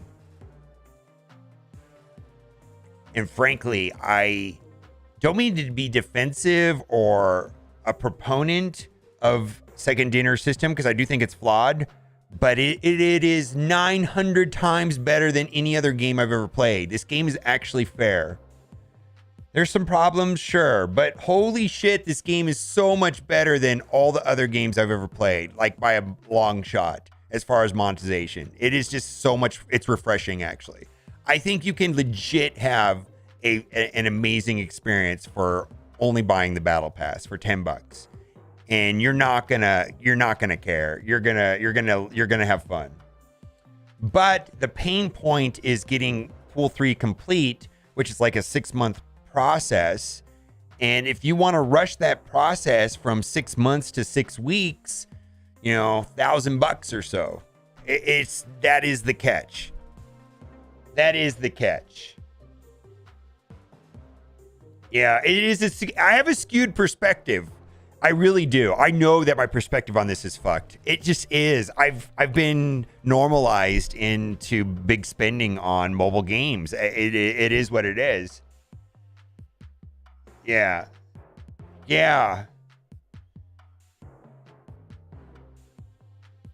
Yeah, I think they could. Refreshing the token shop is actually a pet peeve of mine. I would spend gold refreshing this token shop. Yeah, I don't know how much gold, maybe 100 gold or 200 gold, but I don't think I would spend 1,000 gold, but I would spend 100 gold refreshing the shop if I could. I wish there was a refresh on this. Yeah, you don't get shit for $100 in Galaxy of Heroes or other games. If you're here for $10, yeah, it's a good deal.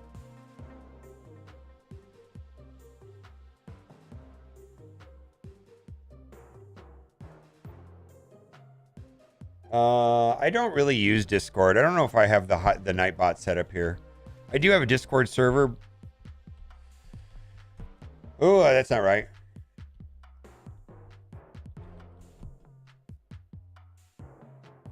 I don't have it handy. I'm trying to record this. Let me record this video and then I'll do that. Let me record this video and then let me get this video up. It's taking me a minute.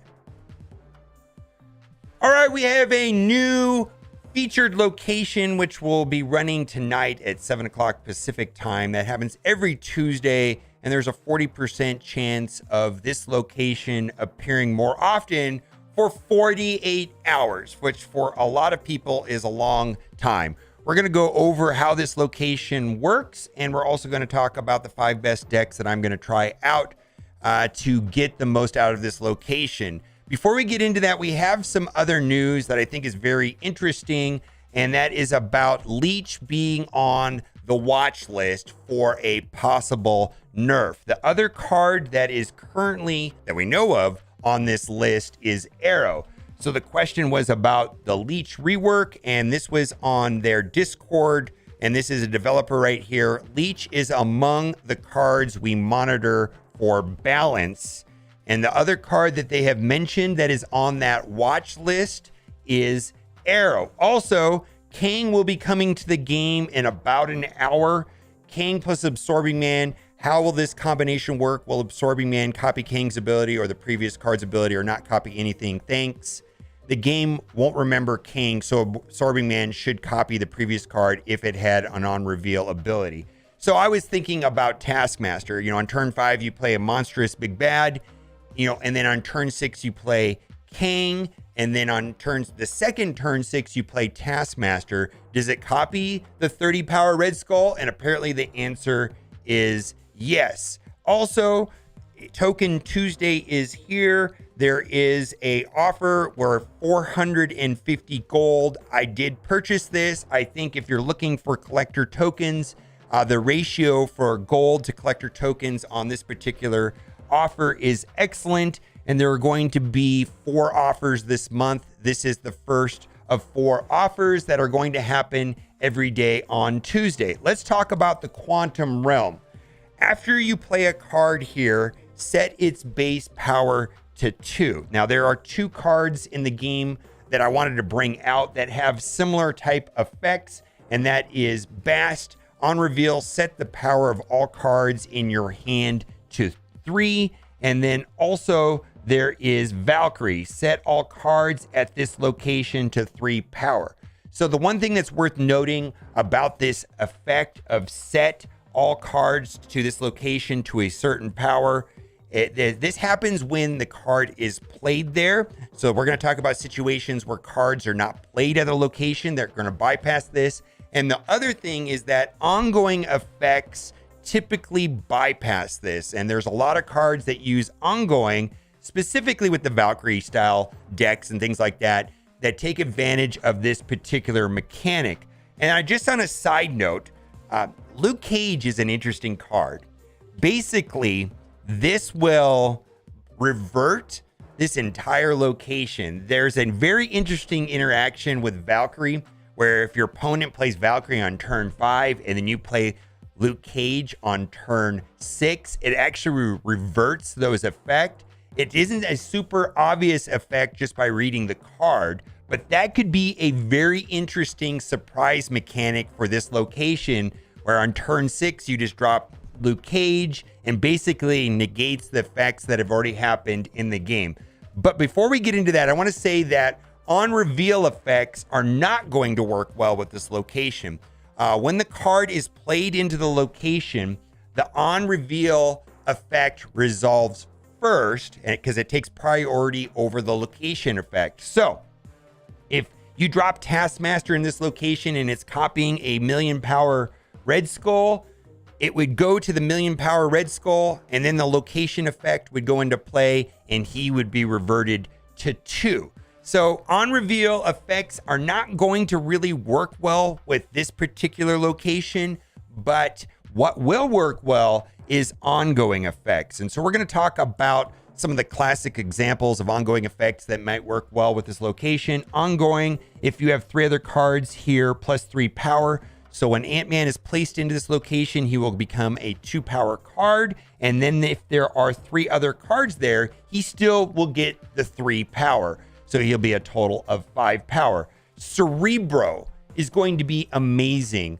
Your highest power cards will get plus 2 power. I think Cerebro 2 is going to be amazing with this location, and we are definitely going to have a Cerebro 2 deck list for that. Also, Devil Dino is going to work well with this location. Now, he will lose 1 power. He will become a 5/2, but he still will get all of this ongoing ability right here. The ongoing ability is ongoing. It's persistent. It continues to happen. And so this is going to be an amazing card because he's still going to be very powerful. And this is also true for a card like Darkhawk. In fact, Darkhawk will get the 2 extra power. He'll be 4/2. And then his ongoing ability will apply on top of that. Pretty much any ongoing card, I think, is going to work well with this location.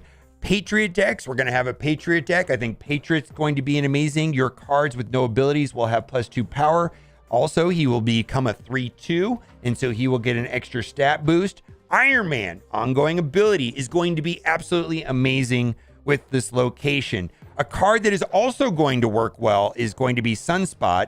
Sunspot, if you drop Sunspot in this location, he will become a 1/2, and then at the end of each turn, he will gain plus 1 power for each unspent energy. So Sunspot is still going to act favorably with this location. There may be a possibility of playing Adam Warlock into that location. He will get 2 power, and then you might be able to actually take advantage of Adam Warlock's ability of drawing a card. I don't know if I'm going to do that. And then also any other card that cheats into the location, like Doom or Squirrel Girl or so on, will also work. Destroy a random friendly card here, add copies of it to the other locations. So, if you're playing a SHURI deck, you could set up a lane with a very big Red Skull, let's say, place Arnim Zola on it, and then Arnim Zola will go into the 2 Red Skulls. One of them will go into that location, and they will still keep their power because the card is added there. It's not actually played there. And so there's a bunch of other cards that work that way, also like Lockjaw. After you play a card here, swap it with the card in your deck. So you place Lockjaw on the location, and then you place a stone. That stone will become 2 power, but then it will go into the deck and get a card, and that card will not be played, and that card will have its power. And so if you go and get an Infinite, it will still be a 20 power Infinite. So I think Lockjaw is going to be an amazing card for that location. That is also true with Jubilee. Not only will she become a 4/2, she'll become a 2 power. The card that she pulls will stay at that card's power. So if it pulls an Infinite, it'll remain 20 power. And then, of course, you can cheat power into these locations with cards like Mr. Fantastic, which feeds power to adjacent locations, or maybe you could use Claw. So we've got a couple decks that we're going to talk about.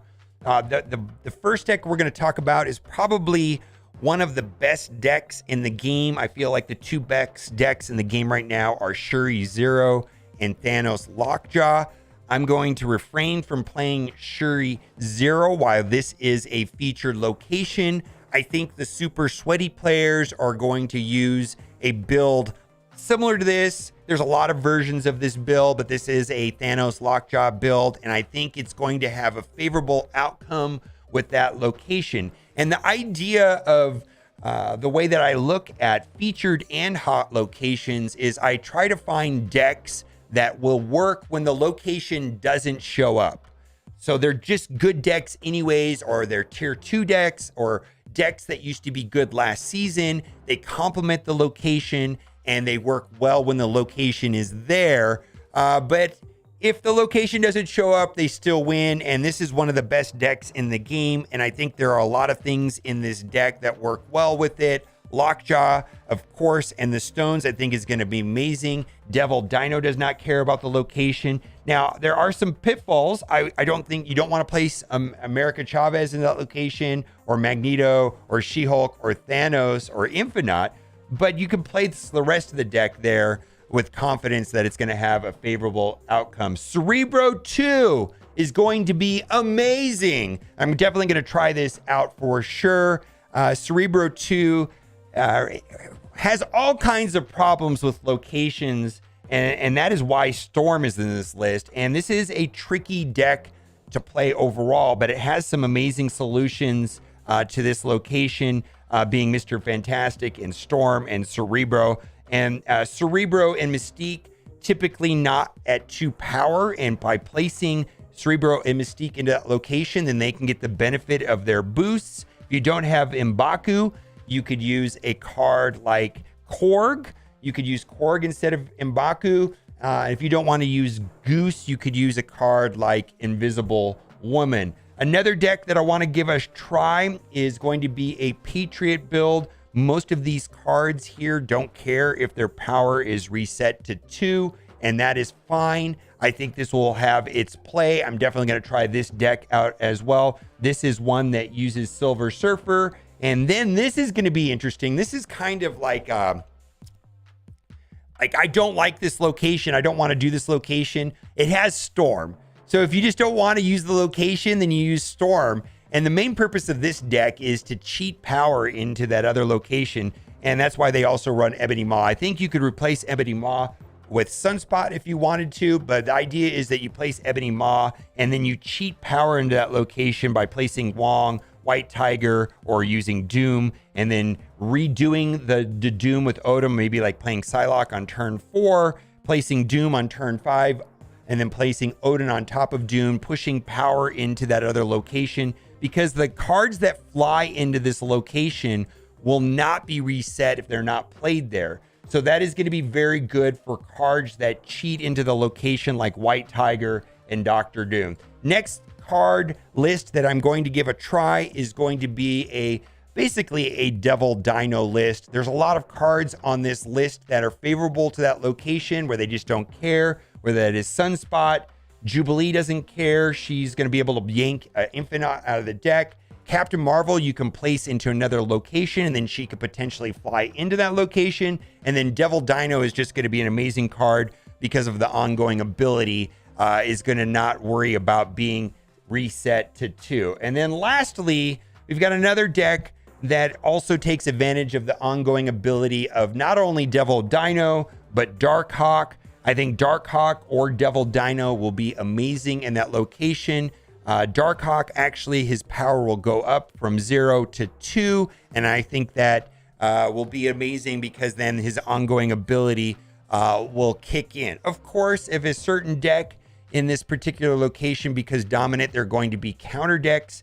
I think a lot of people are talking about Enchantress being a good card to play when this location goes live. Let me know what you think about these decks. I'm excited to try all of them. Be sure to tune into the streams where I try out these decks, and then maybe we'll come to a conclusion which one is actually the best. But guess what time it is now? Now it's time for the giveaway. I really hope you liked today's video, because if you did, you're in luck. For every single person that likes the video, you will be getting for free a brand new Vin Diesel Luke Cage variant. This is not a scam. What an amazing picture that I think the Luke Cage in game, he's holding a car door. Is this a car door? Yeah. How do they do this? It's the same thing. All right. Let me know what you think in the comment section. And as always, thanks for watching. Keep on gaming. Bye for now. Family.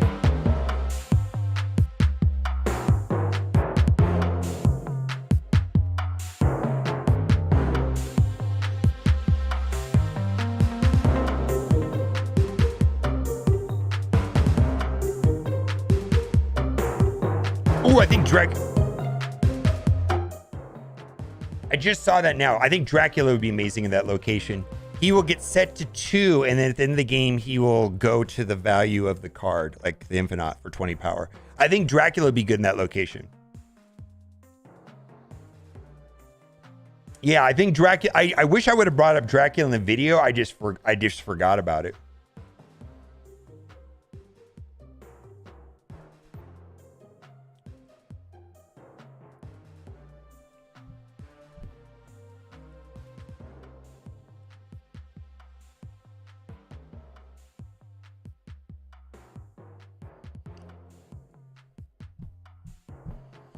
All right, I'll read this post. I just want to say that I think this game is pay to win in that there is incredible amount of value in the battle pass. So before I read this post, I want to say in the context of battle pass versus non-battle pass players, Marvel Snap is a pay to win game. Before I read this post, that's my opinion. I think that the game is fair if you buy the battle pass. I think the game might be kind of shitty if you don't buy the battle pass, which I think is a pretty good take. Yeah. Not this month, though. Fine. But the battle pass is, some people would say, too good. I don't know. It's a good value. Anyways, just a warning. I'm going to get rambly. Something I'm going to keep covering over and over again. In general, read the board. Or read the various Discord servers. It seems like there is a general vibe to the boards. This game is pay to win. There should only be a way for free players to get pull forward cards immediately released with little to no work involved. Oof, I don't agree with that. Nerf this card I don't have because its evidence is too good until I have my collection. Oof, I don't know. Yeah. For those coming to think this way, have you ever played other competitive card games, Yu-Gi-Oh, Pokemon, Magic, Hearthstone, because the system not designed for free to play by any means. All right. It's set up for the grind. They tell you from the start. Just because you don't load up the game with day 1, 2 full access to full roster cards doesn't mean the game is shit. They have to give you something to work towards. Is the collector social set perfect? No, I actually like this. Is it a new feature they can easily change once they realize it's not the best? Probably. They can make strides to make the game more accessible to everyone. Yeah. Not only when you give you something to work for, they also provide an incentive for people willing to spend $5, $20 to spend the money. Why would I spend $100 on a game just to have everyone have what I have? Second dinner has to pay the bills somehow, so I have an incentivize people trying to use digital cardboard. Keep the money coming in, keep updating and improving the game that we all seem to love. Full 5 in cards we've seen unattainable, kind of the point. They want you to grind the resource. The problem with pool and 4 and 5 cards is it's shit while you're in pool 3. It's actually pretty good when you're pool 3 complete. But most people are barely finishing pool 3 right now. And I think that while you're in pool 3, it's kind of garbage. And they want you to grind the resource and EG card. They want you to spend the money to finish the system quickly. Like, it takes about 6 months, let's say. And if you want to speed that process up to 6 weeks, it costs about $1,000. They want to grind the resources, need to get those cards. You want to grind and rank up. They also want to spend a few dollars on the way. If you're wrong with this game, always. The problem with matchmaking, yeah. The card acquisition is the way it is for a reason. When you buy Pokemon cards, you aren't guaranteed the Charizard. You play premium, get it faster, simple as. Simply rambling nature of the post. Yeah, I think this is good. I don't know if this is a popular opinion, though. I think the populist opinion would be that this game is shit. I want everything for free. Maybe. And I don't think the system is that great while you're in pool 3. Like, your access to pool 4 and 5 cards is kind of garbage while you're in pool 3. No, what's going to happen? Okay, so what's going to happen with Dracula? I should have put it in the video. Is you place Dracula there and he's going to be set to 2. And then at the end of the game, he's going to revert. He's going to lose the 2 altogether and he's going to revert to the 20 power Infinite or whatever you got, your 900 power Apocalypse. He'll be fine in that location.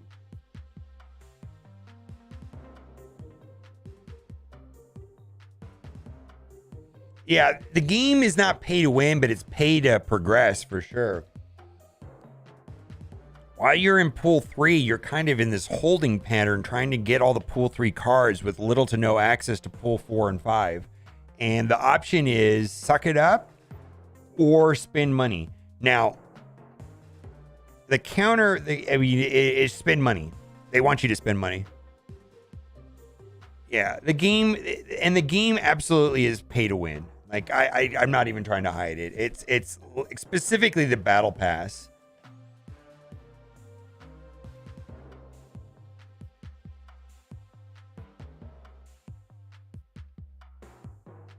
My only improvement complaint for me with matchmaking. So yeah, matchmaking is weird. I think that most people's opinion on the monetization of this game will change once they are pool 3 complete and they've experienced the collector token system like I have. I believe that. I think it's kind of weird and kind of garbage until then. But we'll see, right? Yeah, pool 3, the pool 3 collector token system is non-existent, kind of bad overall. I don't know what to do. I need to edit this video and post it, but I know that my viewership drops in half as soon as I start doing that. I could end the stream and come back in an hour if I get king. What do you think? If I get king, I come back in an hour?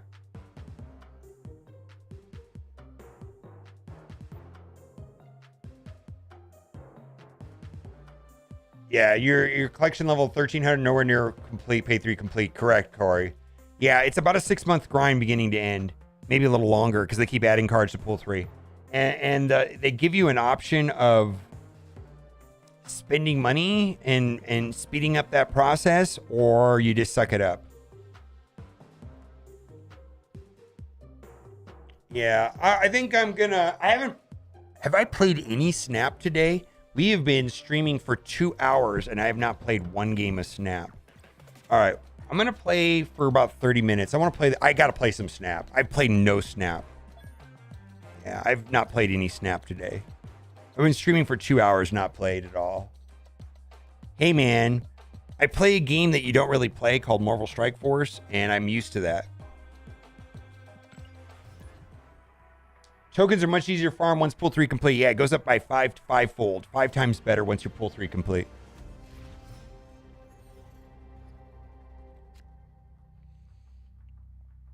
Oh, I played one match. I played one match with this deck earlier. Yeah, I remember that. I'm just over 2K and about 20 cards away from pool 3 complete. Bought every paddle pass. Sounds right. I'm going to play Brood.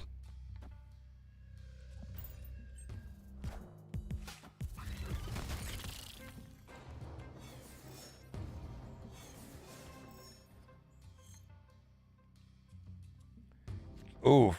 You can't play your first card here each turn? Okay. Let's see if we can screw them over with Cosmo, and then I can play Maximus on top of the Cosmo. Hopefully I play Cosmo in the right lane.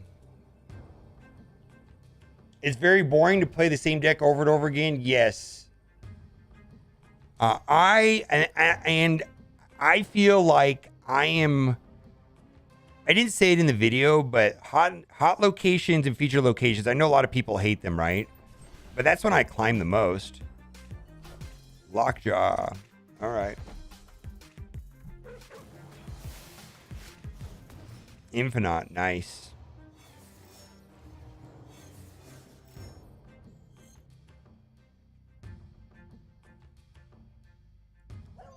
Maximus.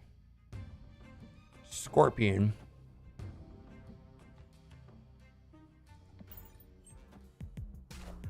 Leech. Oh.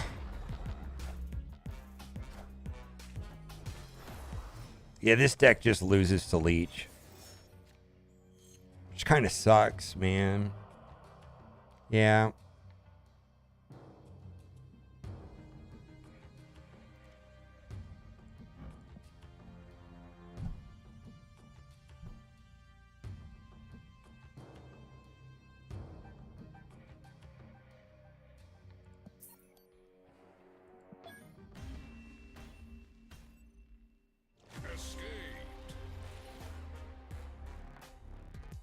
Buff Leech. Yeah. The hot and featured locations force me to play other decks that I normally wouldn't play. Like tomorrow, I promise you tomorrow, I'm going to start the day off with Thanos a little bit and try out Thanos. And then I'm going to pivot to Cerebro 2. And then I'm going to try all of those decks because I don't normally play Cerebro 2, but I might as well play it tomorrow.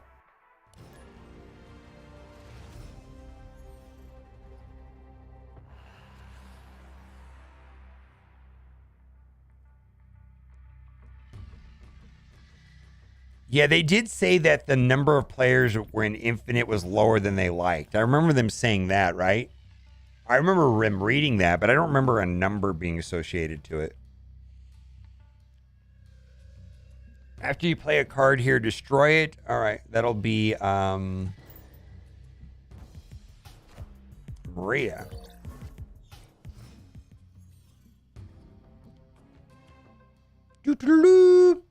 All right. Do I play Cosmo or Green Goblin? I'm going to play Cosmo because I want to play Maximus behind Cosmo. Debris. It's not particularly good for me.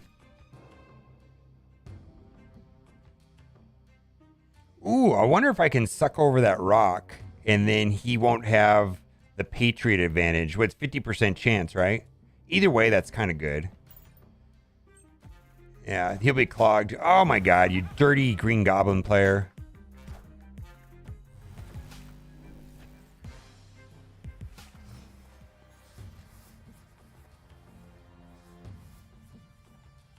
All right, Goose.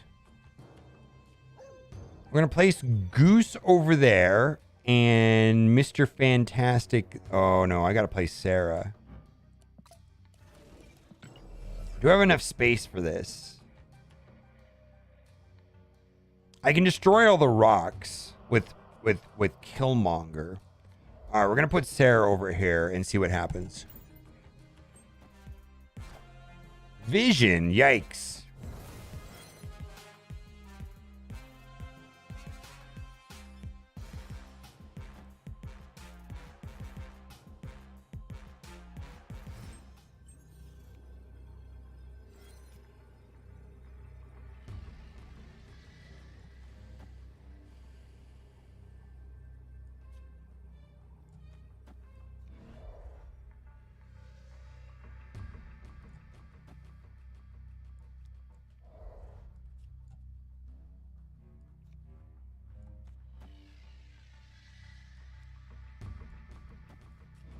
Is that enough to win?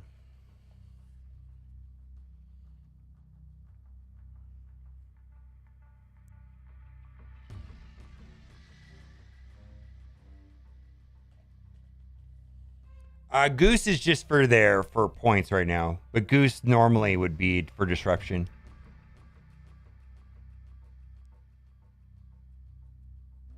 Oh, wait a minute.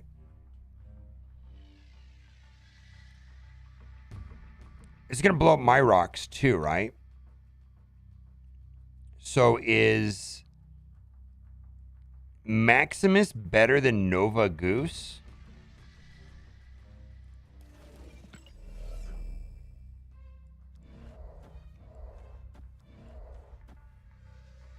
Yeah, let's do that.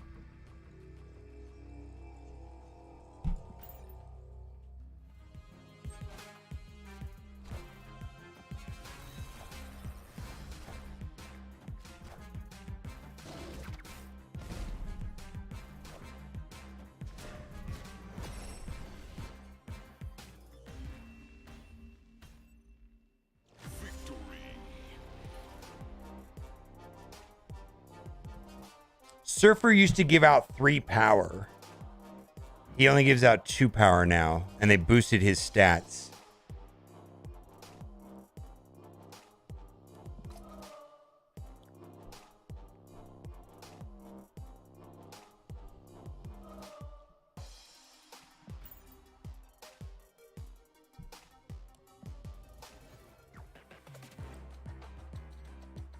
Yeah, it's a nerf. He's okay. So I believe this. I believe this was a reasonable-ish enough nerf. They did nerf him. You know, they made the +2 power, and then they, you know, gave him.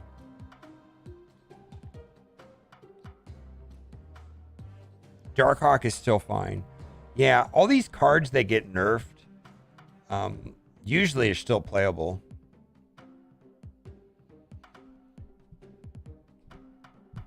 Usually still playable. Yeah, he's still playable, but not. It's exactly what it is. I mean, he's nerfed, right? He's nerfed, you know. Leader's in your chat. Leader was obliterated. They more or less deleted a leader from the game and created a new card.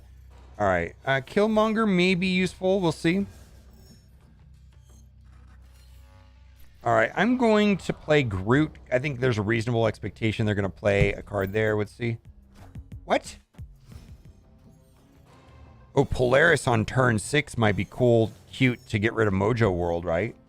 Or oh, that's bad. That's my entire deck.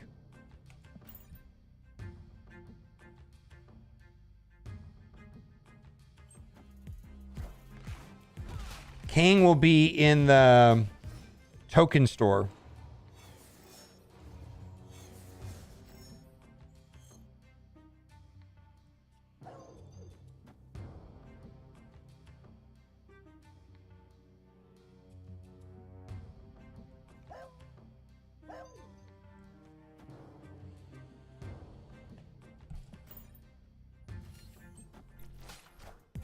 Lockjaw. Oh, shoot. We lose here.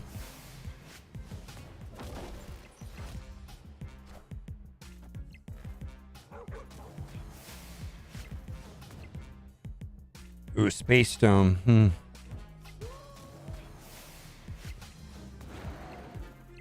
Yeah, this is just a loss.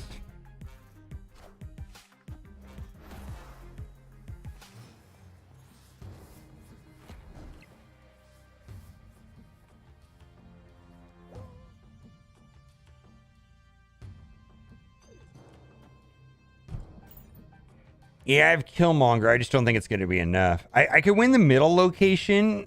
I don't know if I can win a different I can win the middle location for sure. Yeah. It's just whether or not I'm going to win this location.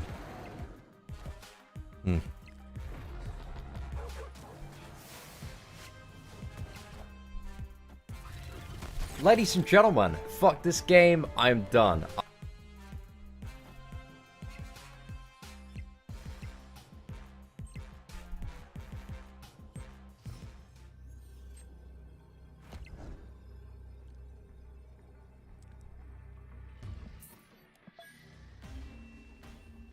This deck is absolutely destroyed by Leech.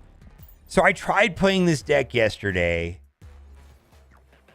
and I played a different version of this deck yesterday. I played like a negative SERA deck, and after about an hour, I was like, "Fucking Leech, man! I can't." This deck just this deck. The hard counter to this deck is Leech.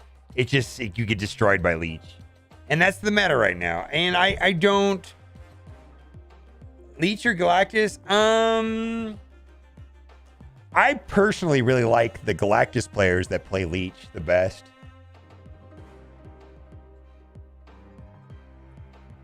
All right, I am going to go and edit my video. Thank you for being here. I will be back if I get Kang. If 40 minutes from now I pull Kang, I'll fire the stream back up, okay? Leech counters every deck except Infinite and Shuri decks. Most of the Shuri decks do not really care that much about Leech.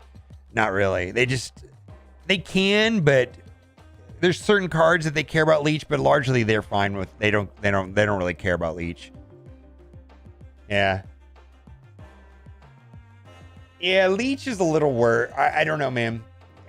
Yeah, so there are decks that don't care about Leech. And that's why I'm not, like, I'm kind of indifferent to Leech in a lot of ways. It's just this deck hates Leech. It's just like a Zoo deck hates Killmonger. Should they ban Killmonger? I don't know. It just depends how prevalent Killmonger is. Should they ban Shang-Chi so that because that card ruins the Shuri decks? I think it's fine. It's just this deck hates Leech. That's all. All right. Bye for now.